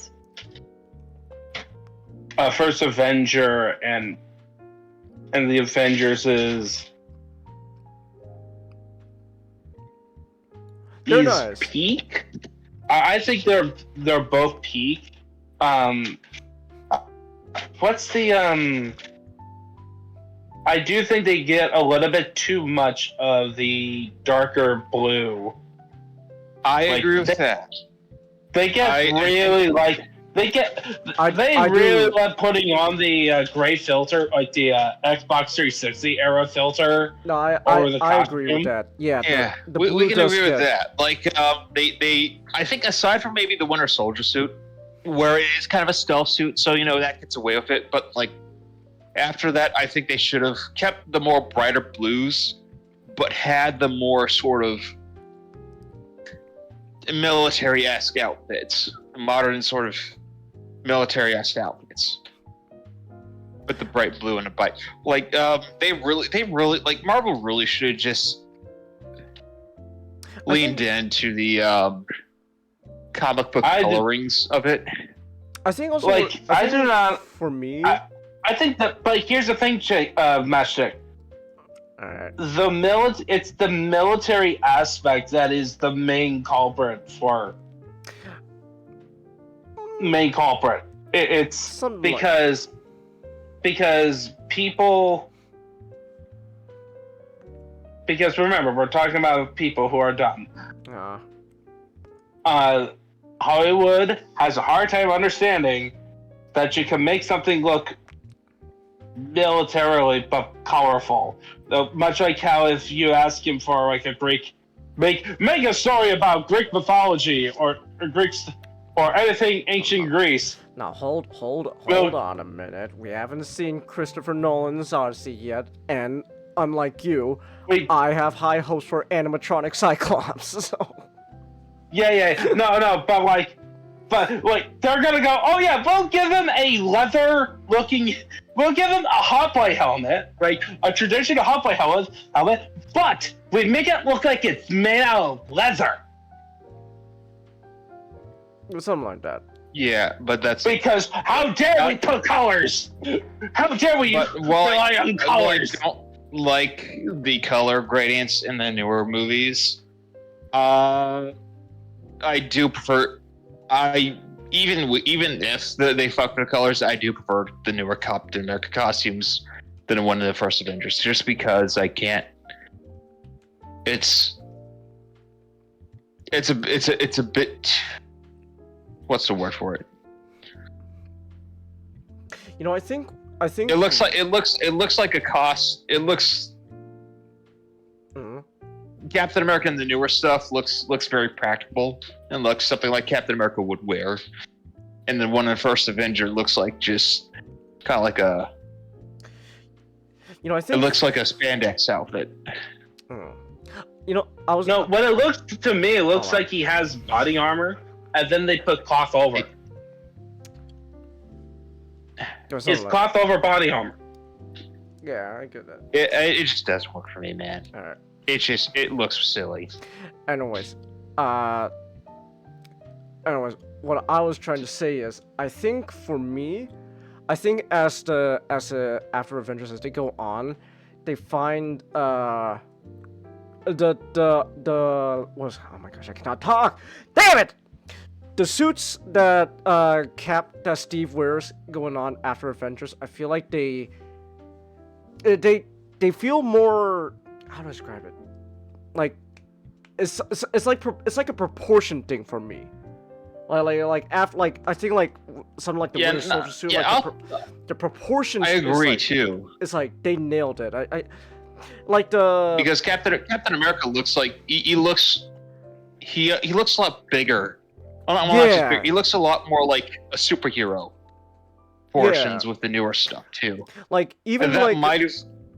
Like even like when they when he even at the end of Winter Soldier when he wears like the suit he got from the museum, it's not the same as the one from First Avenger, and you could tell like even then it also feels like they made it like seem fit more like it looks like the First Avenger suit, but like it's still like the Winter Soldier suit. It makes him look bigger and all that. So I think that's the thing with like the Avengers suit, is like he afterwards they make him look bigger, and I think that really helps out with helping him stand out as like a superhero. Yeah, and the one in the Avengers, it just doesn't. I love the coloring of it. I do too. But I wish they would put the coloring of that onto like the Avengers Endgame suit or the Civil War suit, and I think that would be perfect. Yeah. I think that would be the perfect Captain America suit.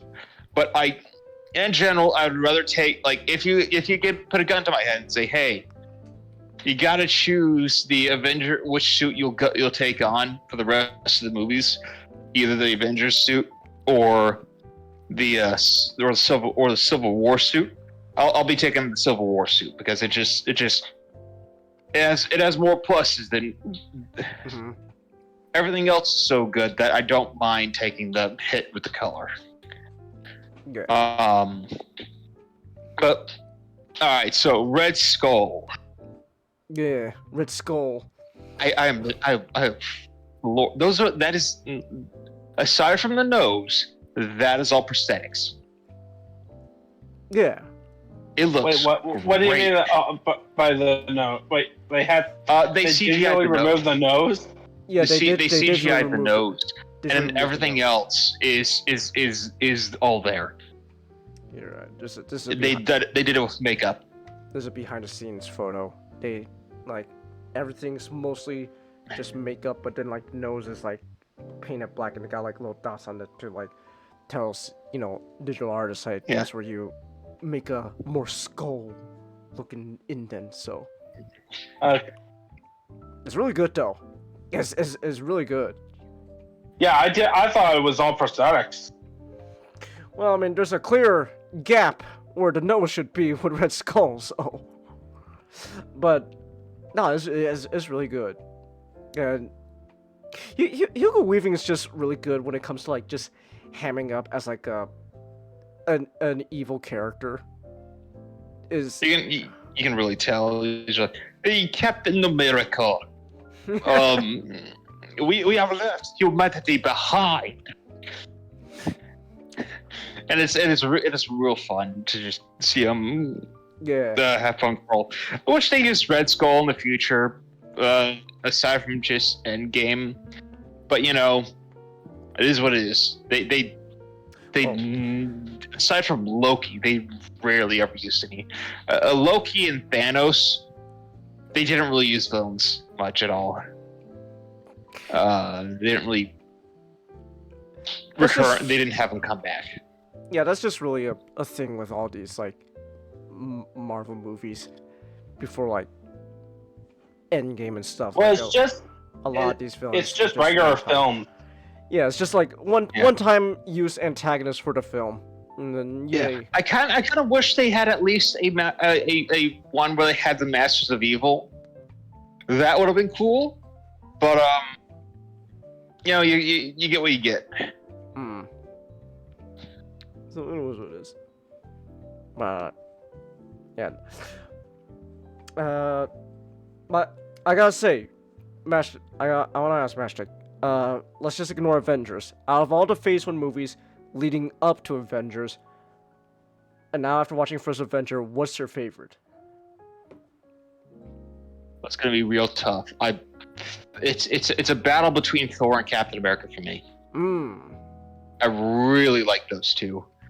Okay. With Iron Man below that, Iron Man and Hulk below that one, and then Iron Man 2 at the bottom. Okay.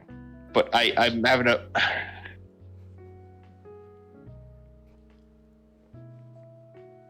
I think it might be on the I think this might be a case where it's like you ask me on a different day, I'll have a different answer. But I think for just this day, Thor might edge it out for me.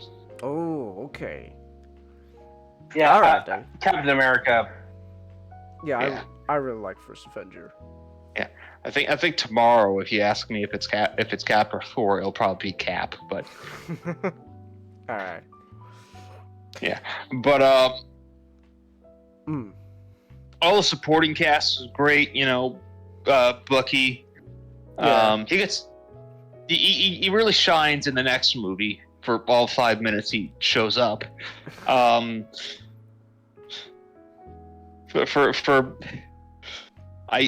They use him well, but they don't use him very much. He actually doesn't show up all that much in Winter Soldier. He doesn't show up that much, but when he does, they make the best out of all of it. So yeah, he shows up. There's a point. There's always a. It's like a Godzilla movie. Like Godzilla doesn't always show up, but whenever Godzilla does, he's there for a reason. So you're like, holy shit, the heroes might be fucked. It's like, oh fuck, there's the Winter Soldier. Damn. So. Yeah, but Peggy Carter is good. Yeah. Like, A genuine question, actually. Yeah. How many of you believed Bucky was alive at the end of First Avenger? I legit when I Not. when I was a kid, I knew about the Winter Soldier, so I was like, depends if we get the Winter Soldier movie. I didn't read We got the Winter Soldier movie, so I was like, I didn't read the you'll be comics. alive. I didn't read the comics. This was like my first major exposure to this stuff. I thought Bucky was dead, and so it was like. Well, you can go. So for me, that was a genuine moment. I was like, Bucky, who the hell is Bucky? So that was like a genuine moment for me. Like, oh my gosh, And- what? Well, you didn't, John. You and Steve were like having the same reaction. You're like, how the fuck is he still alive? What the fuck is he doing in modern day? What? So, yeah. What about you, Ninjato? Did you know Bucky was gonna live to be Winter Soldier? Yeah, just trying to.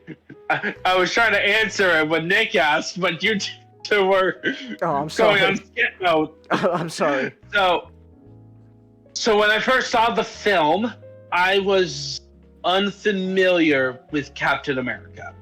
Okay. I already knew him from Marvel Ultimate Alliance, and I knew about the Winter Soldier from there, which didn't explain it. Like, Actually, didn't connect the dots. Boss, I think. hold on. Yeah, he was one of the early bosses, and like, there's a conversation you can have with him, but it doesn't really hint at him being Bucky, because I don't think they had him revealed to be Bucky yet in the comics when they. Okay.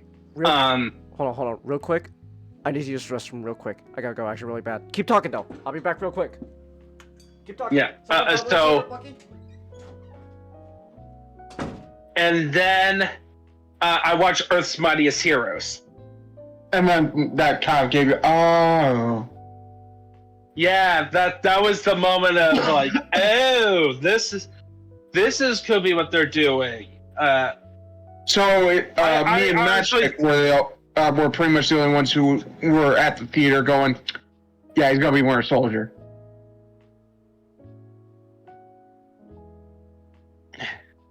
Yeah, because I had read I can go to myself and pick out the Winter Soldier comic myself right now if I wanted to. Yeah, I read that comic the year the film came out. I did it as part of like hyping myself up.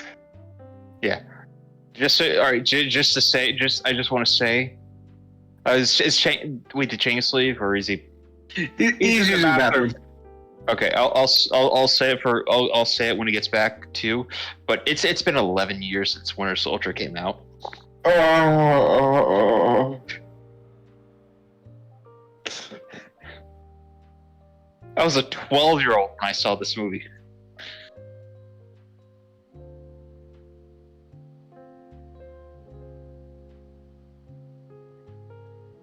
That scene of Last Crusade is playing. But Bucky's cool. I've actually saw bits and pieces of Peggy Carter, the TV show. I don't remember a fucking thing from it. I don't remember anything. Howling Commandos are fun. You know, they got to get our league of representation in here. Me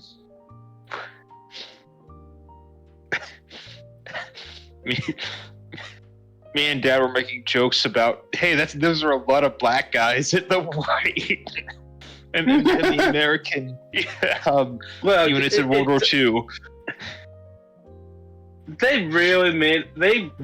They removed a lot of the Nazi imagery. I was surprised that they kept some of it.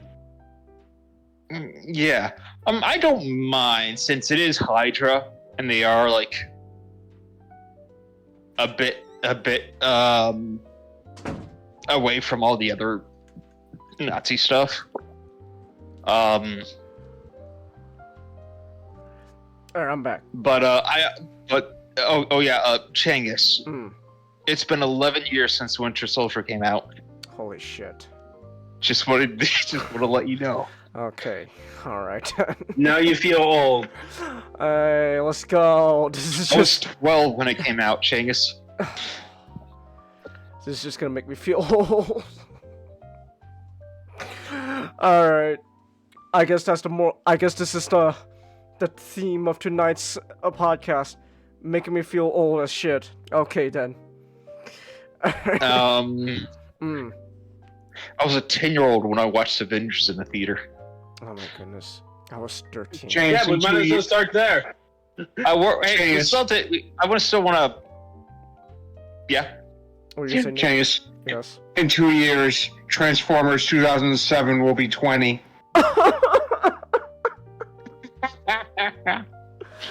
Oh my gosh. I was fucking 8 years old when I saw that.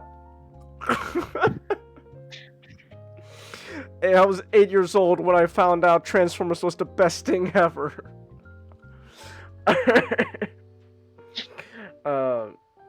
Anyways, Howling. I was saying about the Howling Commandos and how there's a lot of black guys in the American units. oh no, I'm willing to give it a pass. I know, but me and my dad were making jokes about that when we were watching the movie.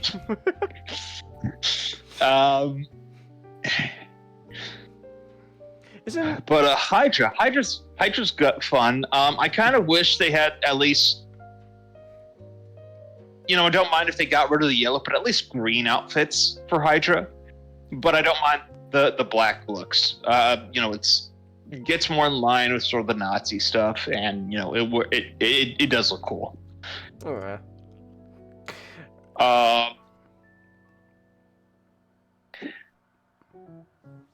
I also respect that they kind of went with the classic sort of Hydra henchman look, even though it's recolored with like the mask.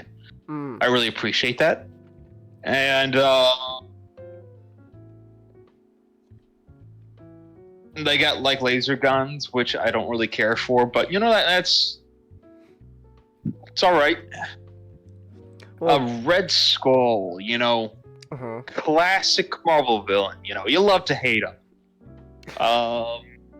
Just he's just he's a Nazi. What else is there to say? He's an evil son of a bitch. He's not just any Nazi. He's advanced.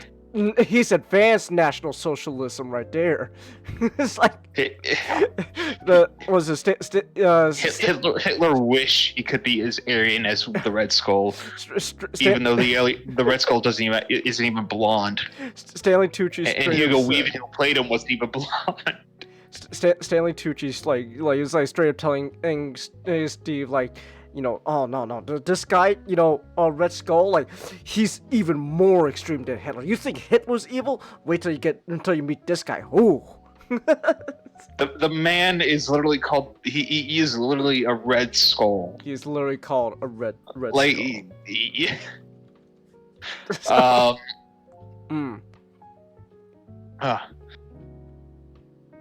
Shit, there was gonna. He's just a fun bad guy to have. You don't. Mm-hmm. He's a classic bad guy. He's just one of those classic. There's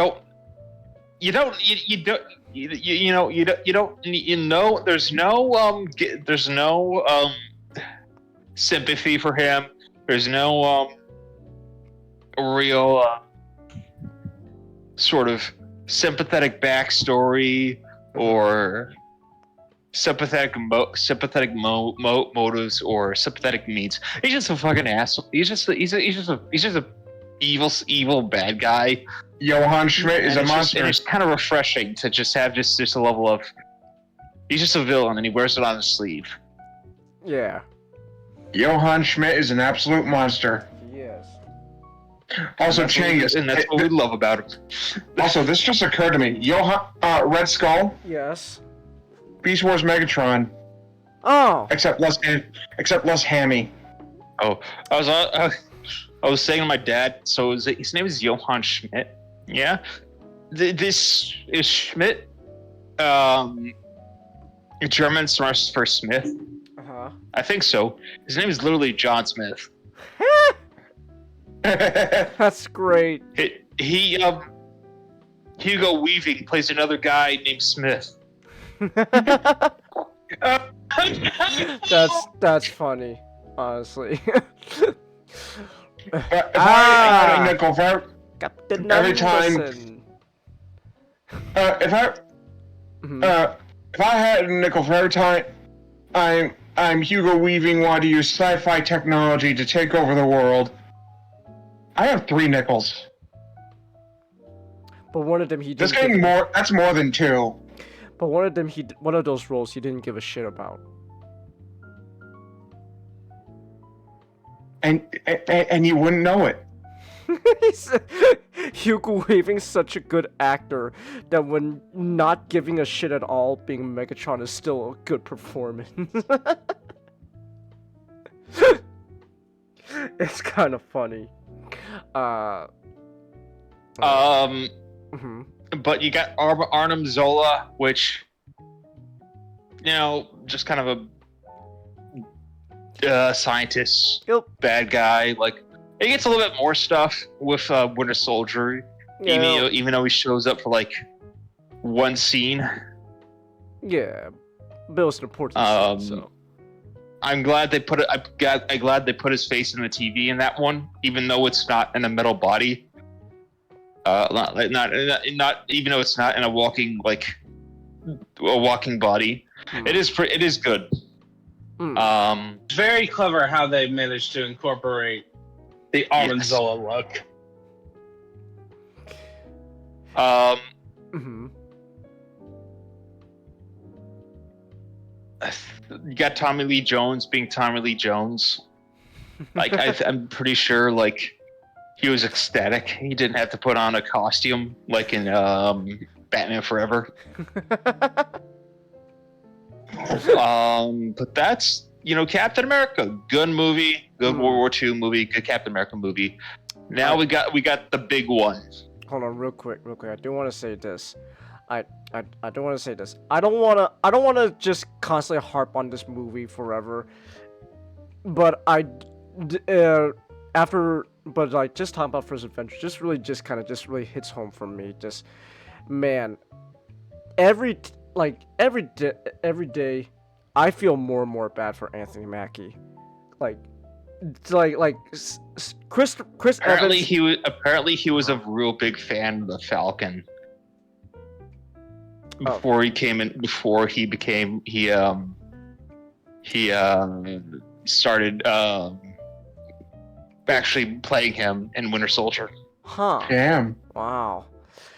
Well, which sucks because I now think he's seeing that one of actually his sucks. favorite characters being destroyed in real time. That actually sucks even more then, because like he's a fan of Sam Wilson, and like he probably like was ecstatic at the idea, like, oh my gosh, we're really doing Sam Wilson being Captain America? Yes. Like, which just makes me feel even more bad for him. Like Chris Evans' first debut as Captain America in First Avenger, and it's solid. It's a damn good movie. It is It's very fun so movie. good. Yeah. While Anthony Mackie, his debut as Captain America, is just, oh my gosh, it sucks. I've already said so much about how much I do not like Falcon and Winter Soldier, but then like here we go. This is like essentially Brave New World's like his second chance, because this is now his theatrical debut as Captain America. This is for like more people to see him as the new Cap on the big screen, and people don't like the movie. It's like I feel so bad for him, especially knowing now that he's a fan of the character. It's like that's really gotta suck. Cause like, he must have been ecstatic at the idea of like, yes, I'm Sam Wilson, and then oh my gosh, yes, we're gonna have Sam Wilson be Captain America, yes, and it's just brought down by mediocrity, and it's a shame. He's not even playing in a Captain America movie. He's playing in a Hulk sequel as well. It's a shame, really. It really is a shame. I feel really bad for Anthony Mackie. So. Anyway, I know it seems like I just constantly harp on Brave New World and Anthony and all that, but like it just really makes me feel bad for the guy. So, cause he's a good actor. So He is. Yeah. But we get the big one. Yeah. The big The one. Avengers. This is what everything's been leading up to, baby. Woo! Like this is like people like before this was made thought that making like a movie on like the Avengers or Justice League level would be impossible. Yeah. Like, and then they did it, and it was really good. It was. I did like this. I'm not sure if I may or may not have watched Captain America in theaters. I don't remember. My dad also doesn't remember. That one's a bit up in the air. I could have watched it in theaters. That's what I do remember watching it in theaters, and I remember having a great time. Yeah. And then I would come and rewatch it, and I'm like, oh man, it still holds up. Avengers 2012. Like my the movie where it stirred. my biggest No, real pardon. Quick. No, I was just gonna make. No, go ahead. I was just making a joke that the third act of Avengers is kind of the same as the third act of Transformers: Dark of the Moon, a movie that came out 1 year before. Well, probably was in development at the same time. This Probably. Who knows? But it's just really funny. Yeah, my biggest criticism is that Hawkeye doesn't wear is Hawkeye's costume. That's my biggest criticism. Well, you have to unfortunately you have to accept that the Ultimate Universe was a major influence. He doesn't in even this have the universe. glasses. It is. He doesn't even have the shades, though. He doesn't even have the glasses. They put it in the promos. He has it in the promos. You can look that up right now, Chengus. He has it in the promos. Hold on, I'm looking this up. Like they don't even do that. Hawkeye. Like I don't care. Like even if they give him a mask, I'd be happy. Just give him the mask. Like put the mask on his head. But they don't. I mean, they don't even like even with a body, they don't even commit to it. Like it's kind of an arrow, but not really because it has like that thing going into the belly. Like they don't even commit to that. Okay, I can somewhat excuse his appearance in Avengers because given everything and all that, like okay, fine. Like he's clearly just like still just an agent of S.H.I.E.L.D. He's a military guy. So like looking like kind of like a generic like military dude but with a bow and arrow. Okay, fine. Is around the age of Ultron really, like when the Avengers are operating on their own, it's like where's your costume, bro? Yeah, you put on a ridiculous outfit, and you too, Natasha. Well, I want you in your '60s outfit, Natasha. You want the '60s in Black Widow costume? like Natasha. Okay, they at least they gave her like the buckles. Like, well, okay, Black Widow's kind of simple because she's just spy, I guess. With the red hourglass buckle and all that. But then like Hawkeye, like, come on, buddy.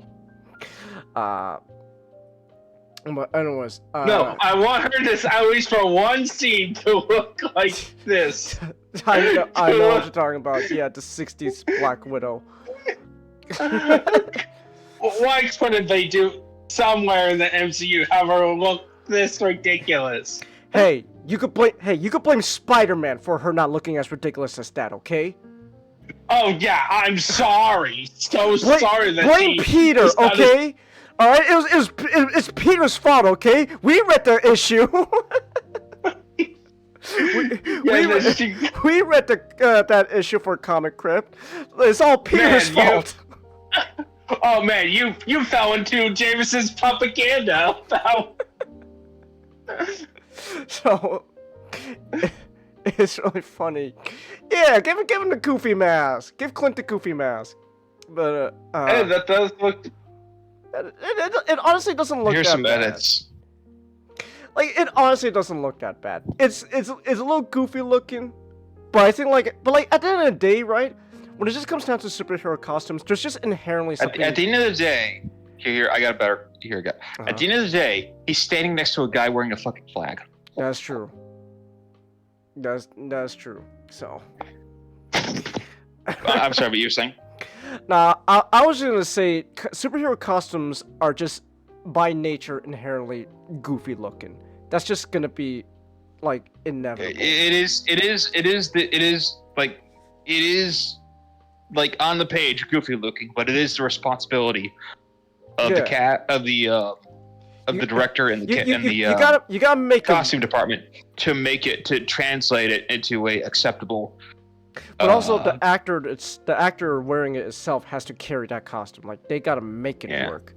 Like Yeah, I think Jeremy Renner could have done it, but they just the mask at least. like you gotta make that. like they could have. I think there's a way you could have the classic Hawkeye look, but modernize it a bit to make it not look as goofy. Instead of an open mask when you have the jawline, like make it like a full-on like helmet. I think that's Like a bit a little. clunky. For like a super assassin like Hawkeye, relying more on speed and stuff like that, I think that'll make it a little bit more clunky. I wouldn't mind it with like the materials of like Captain America's cowl though.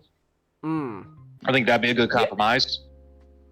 I think like at least like you can cover up the mouth, like trying to make it look like it's like Wait. like there's ways you could do it, like put like a scarf over the mouth, like make it look like he's not, that it's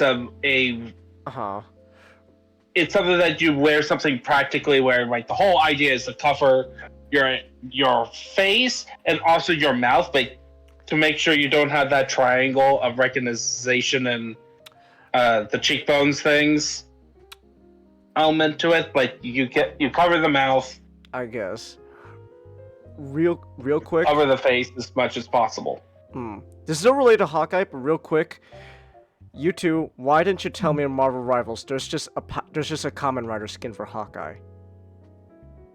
It's no longer available. Fuck! Yeah. You know what? Seeing this actually legit was like, okay, you know what? Maybe you almost had me. Maybe I'll finally for real commit just for this skin, and it's not available. That actually legit upsets me. It may show up in a future battle pass. The Rocket I don't want skin. battle passes. I don't like battle passes. I hate them so much. They're free though.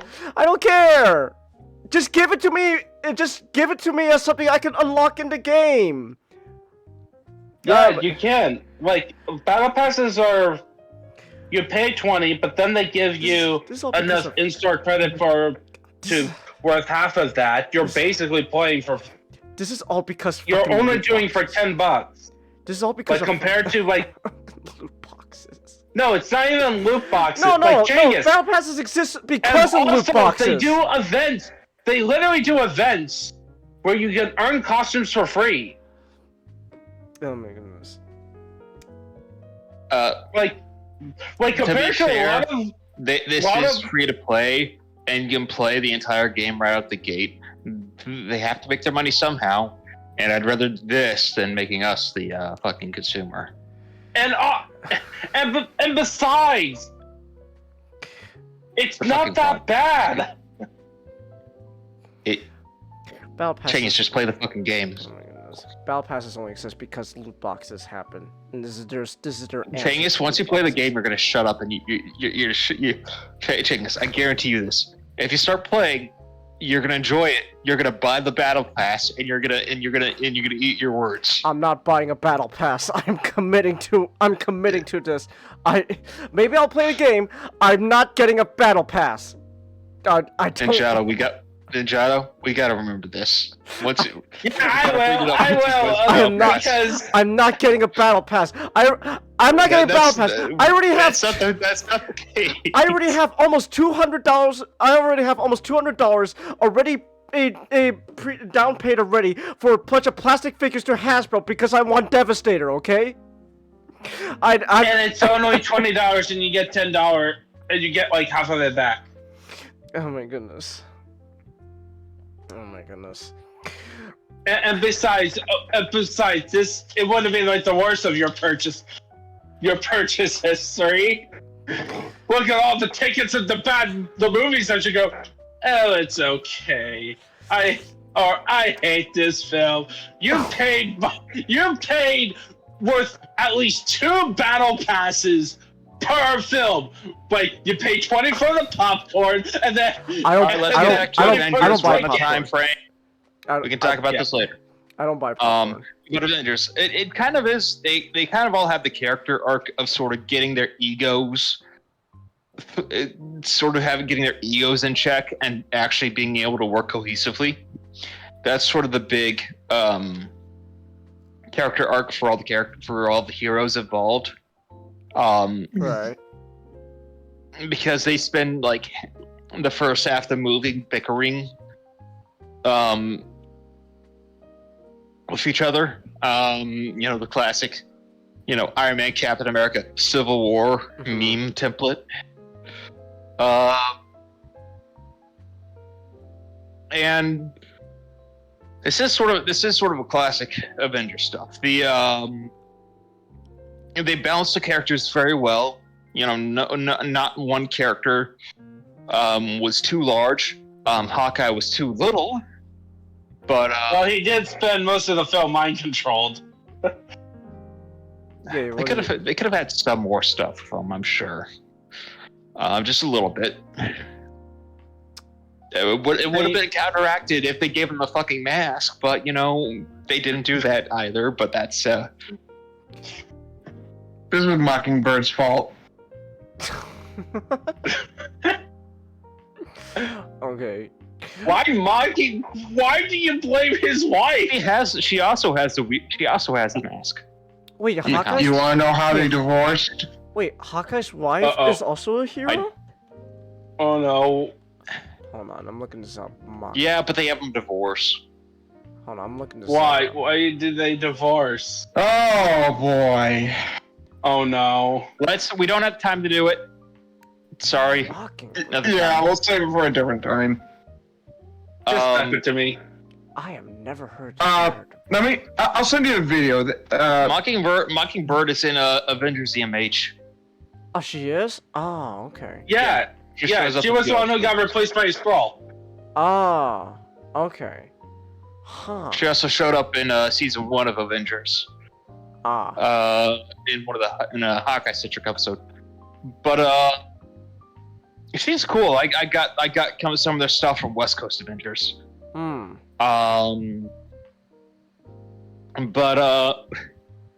you get a double whammy with this one in Gyro because not only does it talk about what happens with Hawkeye and Mockingbird, but it also has a great moment with Captain Marvel and her son husband. Oh no. Okay. But that is sort of the major character arc. Just learn to get past their egos and work together. But they are still just. It is hard to talk about them. They are just mainly just continuations from their movies from their first movies, just with a little bit less of them and all of them together. Widow probably had the most because she didn't have much to do in the first movies. Iron Man 2. And Iron Man 2. She didn't really do much in Iron Man 2.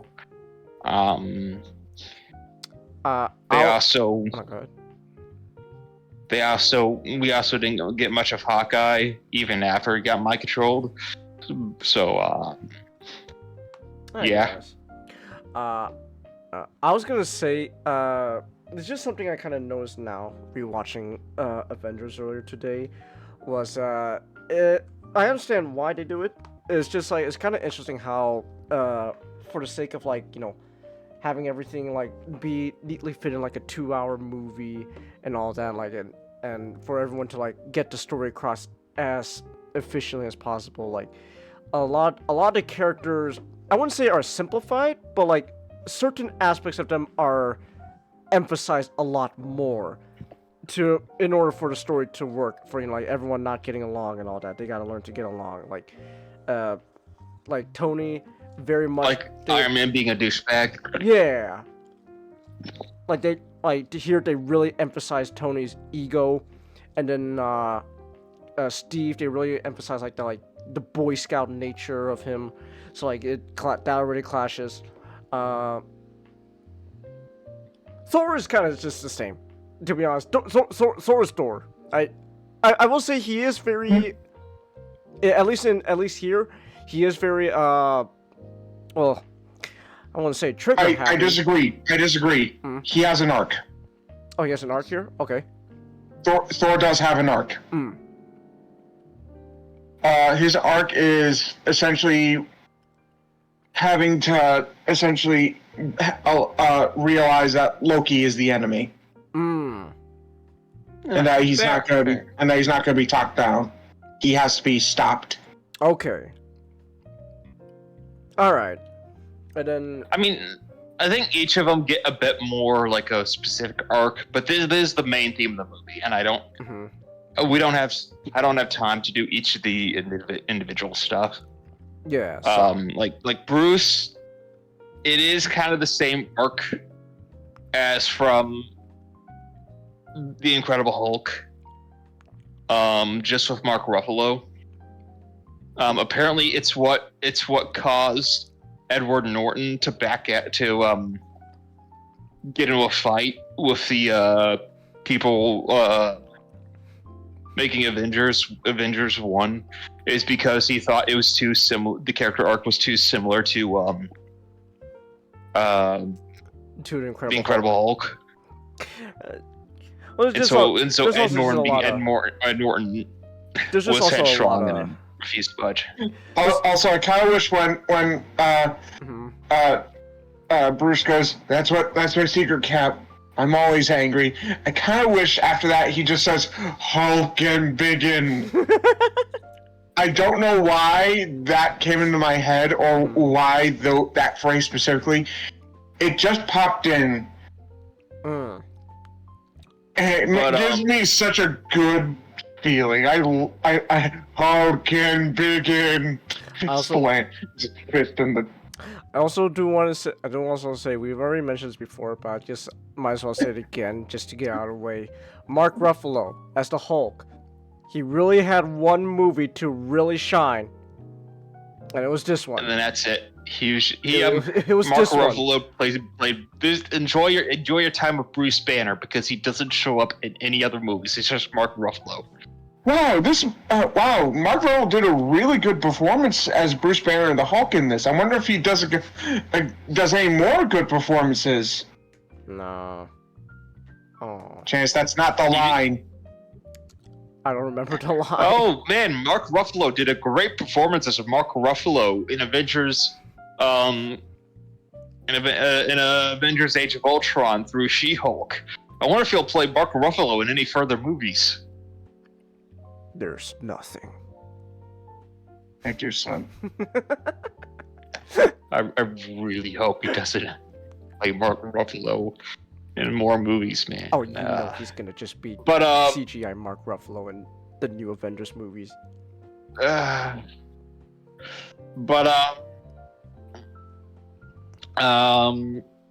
was I gonna say? I love that the helicarrier was really, in terms of the setting, it was really sort of the one they really wanted to show off a lot. And we got a bunch of cool action scenes with the helicarrier.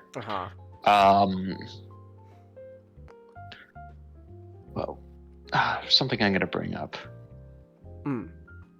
But Loki was better here than Thor, I'd say. He was a lot more he was more intimidating. I think he had a bit more to do. He was a mischievous. He was just an asshole.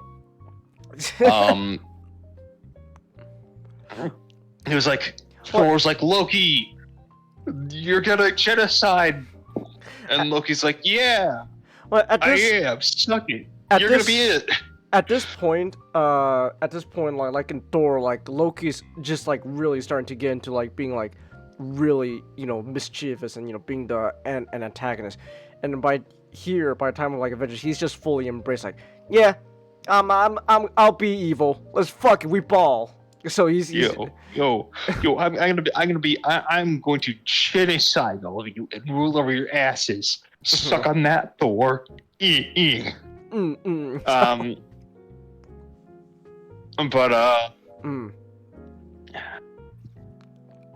I've see here. What else could I say?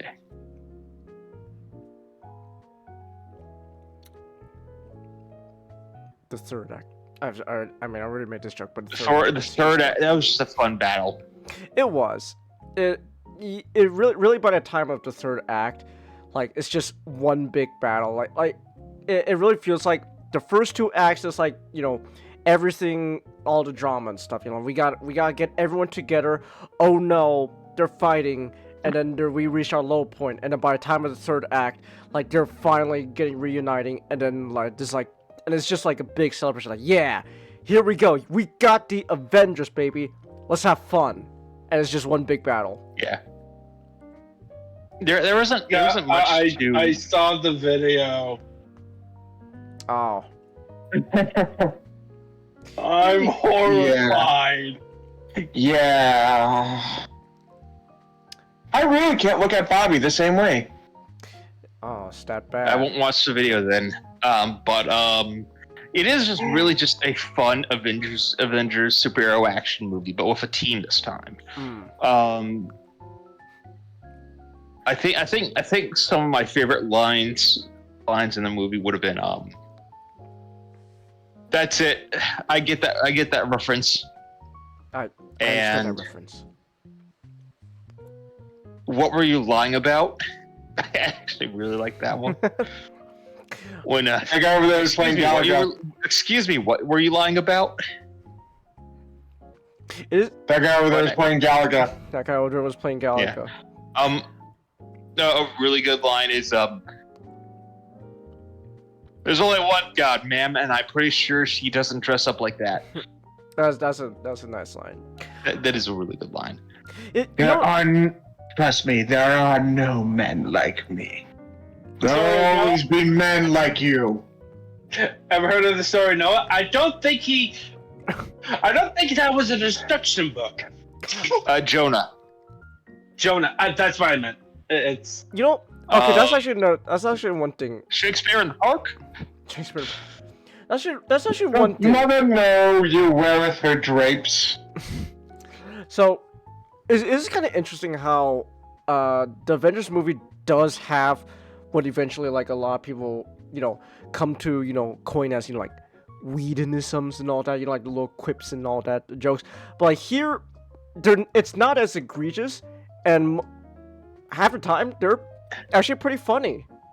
You know, they know when and where to use it. Yeah, it's peak Whedon. This is Whedon as best. Because he's not really overdoing it. Yeah. Like even James Gunn, when he does Guardians of the Galaxy, he makes a decent amount of mistakes with the jokes. Like I particularly remember the scene when Star-Lord and Gamora are recovering after being rescued by the scavengers, and Star-Lord starts, you know, they make a joke and undercut the tension there, and he should just let it run. But they don't do it here. They just everything is just comes in naturally. I am very, you know, after seeing this movie, I am kind of interested to see Age of Ultron, because I want to be able to contrast it with Avengers. It would be interesting, yeah. I was gonna say, there's also one thing I also want to mention about Avengers. I don't know like exactly how. I was trying to find a way to describe it, how I feel, but I think going back to it actually goes back to when we were talking about Captain America's costume here, how it looked kind of like TV. I think that's actually kind of a thing that I just felt like with this whole movie kind of feels and looks very TV, but not in a bad way.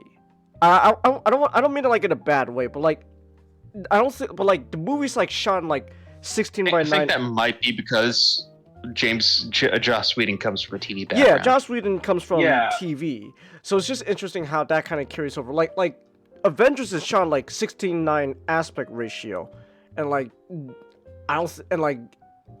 I'm pretty sure like most of the Marvel movies going on afterwards are not shot in that, you know, full screen aspect ratio. Like everything's now cropped up, so it's just interesting. Like even like some of the sets and all that, and like the costumes, like they can feel very like TV.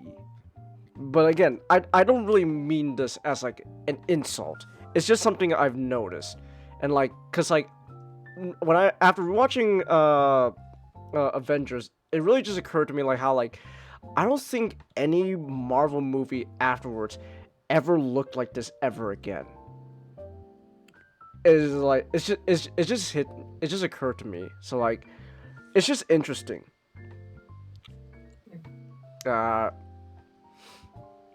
So yeah. Yeah. But the final action scene was very fun. You know, you get the Chitauri army, neat stuff like that. But what was I about to say?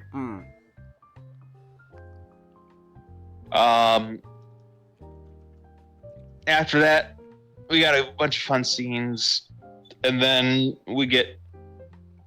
I think the only thing, last notable thing, just for overall sort of,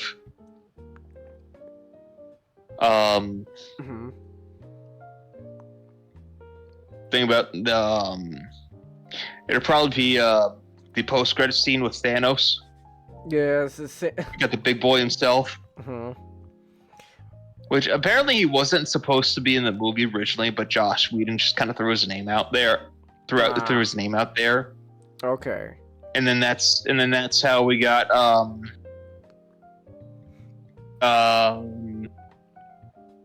the Infinity Saga. Yeah.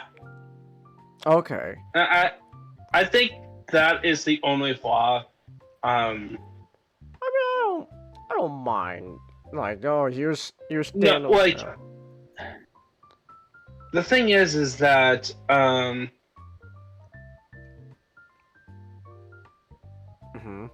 it was good at the time. The main problem is that they made a promise that they fulfilled, but it was the stuff in the middle.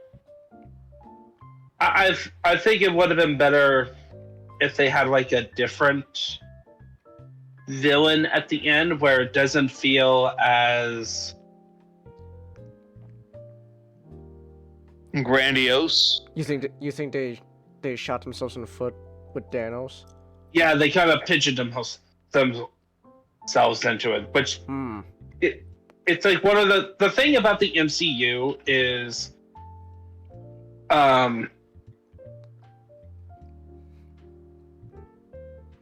like people talk about the current state, and a lot of the problems of the MCU kind of started early on. It's like a bunch of little mistakes that happened with each film, starting with the Avengers.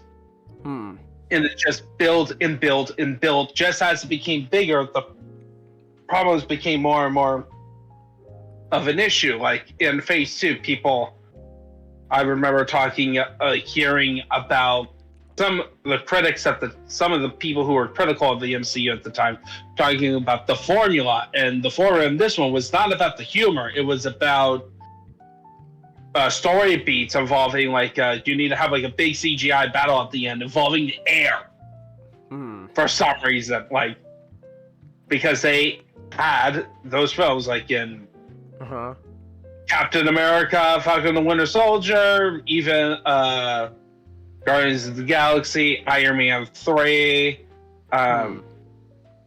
had some form of air falling into Earth and coming down on Earth, and the heroes were trying to prevent big object crashing on planet. Hmm.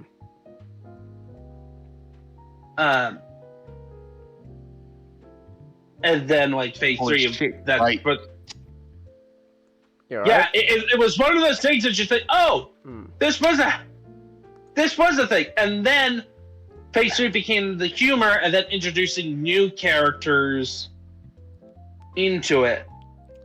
Yeah. That started to bloat the MCU. Yeah, Phase 1 definitely was the tightest, and they, Hmm. I haven't seen Iron Man 3 yet or Thor, so I can't comment on those. But but aside from Ant-Man, like Captain America, like I'll like it's true, like what you said. Like I'm not really gonna fault those movies because they're all Captain America and Guardians of the Galaxy are really good. I will fault Age of Ultron though. They could have done something different. It's Yeah, like it's at that like point. I'm not like when I'm saying like I'm not faulting the individual films. I'm just It's just like just because something is good. Like I love the Avengers. The Avengers is my favorite MCU film. If there's like one that I would probably like put on if I really am in the mood for like watching the MCU film, it's gonna be Captain America or this one. And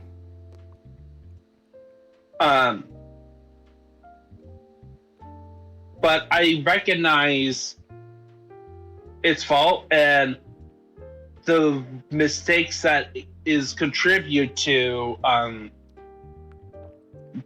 the MCU we have now. And like there's a YouTube series by a guy, I can't remember the channel, where the whole point is it's about the Assassin's Creed series. And he went through each game and was like, oh, is this when the Assassin's Creed series went bad? He went from game 1 to like the recent game at the time. I can't remember. I think it was like Valhalla.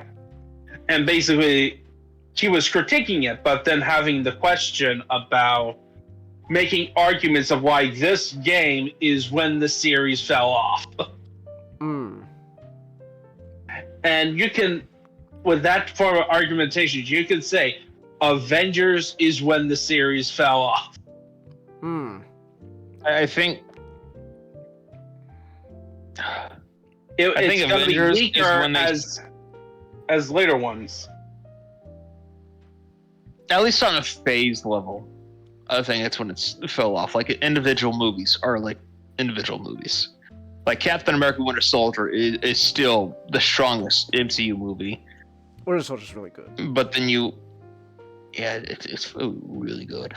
And then Phase 3 also has a bunch of strong movies. But it also has some of the most mediocre.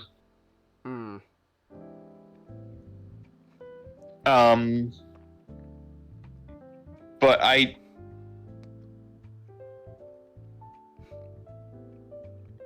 don't necessarily think introducing Thanos at the end was a negative. That in itself is not a negative, but the creators deciding to choose what to do in the middle is the negative itself. Like, but like honest. If I was like in charge, and if the plan was, oh, we're gonna end with Thanos, and it's gonna be one saga, Avengers Civil War would have been Avengers 2. It would not be a Captain America. It would be. I understand where you're coming from, but I think it's too early for a Civil War. No, like just right after the. Well, I wouldn't want to do a Civil War to begin with, right? I would not want to adapt that story. And what the difference between Civil War, Captain America: Civil War, and Avengers is just 1 year. Age of Ultron. The universe? No. In release schedule, it was just a year. I think at the end of the day, Thanos being Joss Whedon just And putting release schedule, it was 4 years. No, it was 1 year after Age of Ultron. Okay, yeah. Okay, you were talking about... Sorry. Civil War between... I was going from Avengers to Civil War, not Age of Ultron to Civil War. But yeah, I would still make that... I would go from Age of Ultron... I would still make that... I would make that an Avengers movie. Okay. Anyways. Okay, what I was trying to say was, I think at the end of the day, Joss Whedon deciding Thanos come in, you get to be here, was both had its benefits and negatives. Obviously, you could make arguments about how like that kind of made everyone kind of stumble underfoot a bit, but at the same time, introducing Thanos did lead us to a bigger story being told. That's like, because at the end of the day, that's what all these movies, that's what was like initially the whole idea with the MCU, which is all these individual movies would all come together to tell a bigger, larger story. And so with that, at least like when introducing Thanos, they introduced like, okay, now we have like, in a sense, like a goal to build towards for our larger story, like the next step. We led up to Avengers. All right, where do we go from here? And so they go, okay, let's have we gotta build like a larger story. How about Thanos? All right, now we're doing like Infinity Saga and all that, and that led up to like everything leading up to the two big movies, Infinity War and Endgame, and so Thanos had its it had its good stuff, and it also led to some of the negative stuff. With the latest stuff with Marvel, I feel like especially right now, there's just kind of like a different problem. It's like, don't get me wrong, some of the same problems still exist, but I feel like there's like new problems now that have been introduced that just are kind of making everyone stumble on their foot. One was obviously them deciding all of a sudden out of nowhere, shit, we cannot recast King. Jonathan Majors was King, but he got canceled. Shit, we can't just recast him. Oh fuck, no, what do we do? We didn't recast any single actor beforehand. Edward Norton and Terrence Howard don't exist. God, what do we do? Well, people really love Iron Man from Robert Downey Jr. Maybe that'll make us, oh my gosh, we're cooking. RDJ, come back, you're Doctor Doom now. All right, we can't have Robert Downey Jr. play Iron Man. Have him play a character in an iron suit, but in green instead of red. Make him Doctor Doom. He's Doctor Doom now. Oh my gosh, Mr. Stark, is that you? I hate you 3000s. But what? No, it's just a joke. It's like it's a stupid joke. The whole oh, I love you 3000 and thing from Endgame. So the joke is like with Doctor I don't Doom. remember that. It was a thing that he had with his daughter. Tony had with his daughter. It's like, I love you 3000. It's like, wow. So the joke is like, oh my gosh, him and Doctor Doom and Peter Spider-Man is just gonna be, I hate you 3000. It's a silly joke. Don't worry about it. But, Okay. Yeah. But like the point is, like, nowadays Marvel's kind of having their they have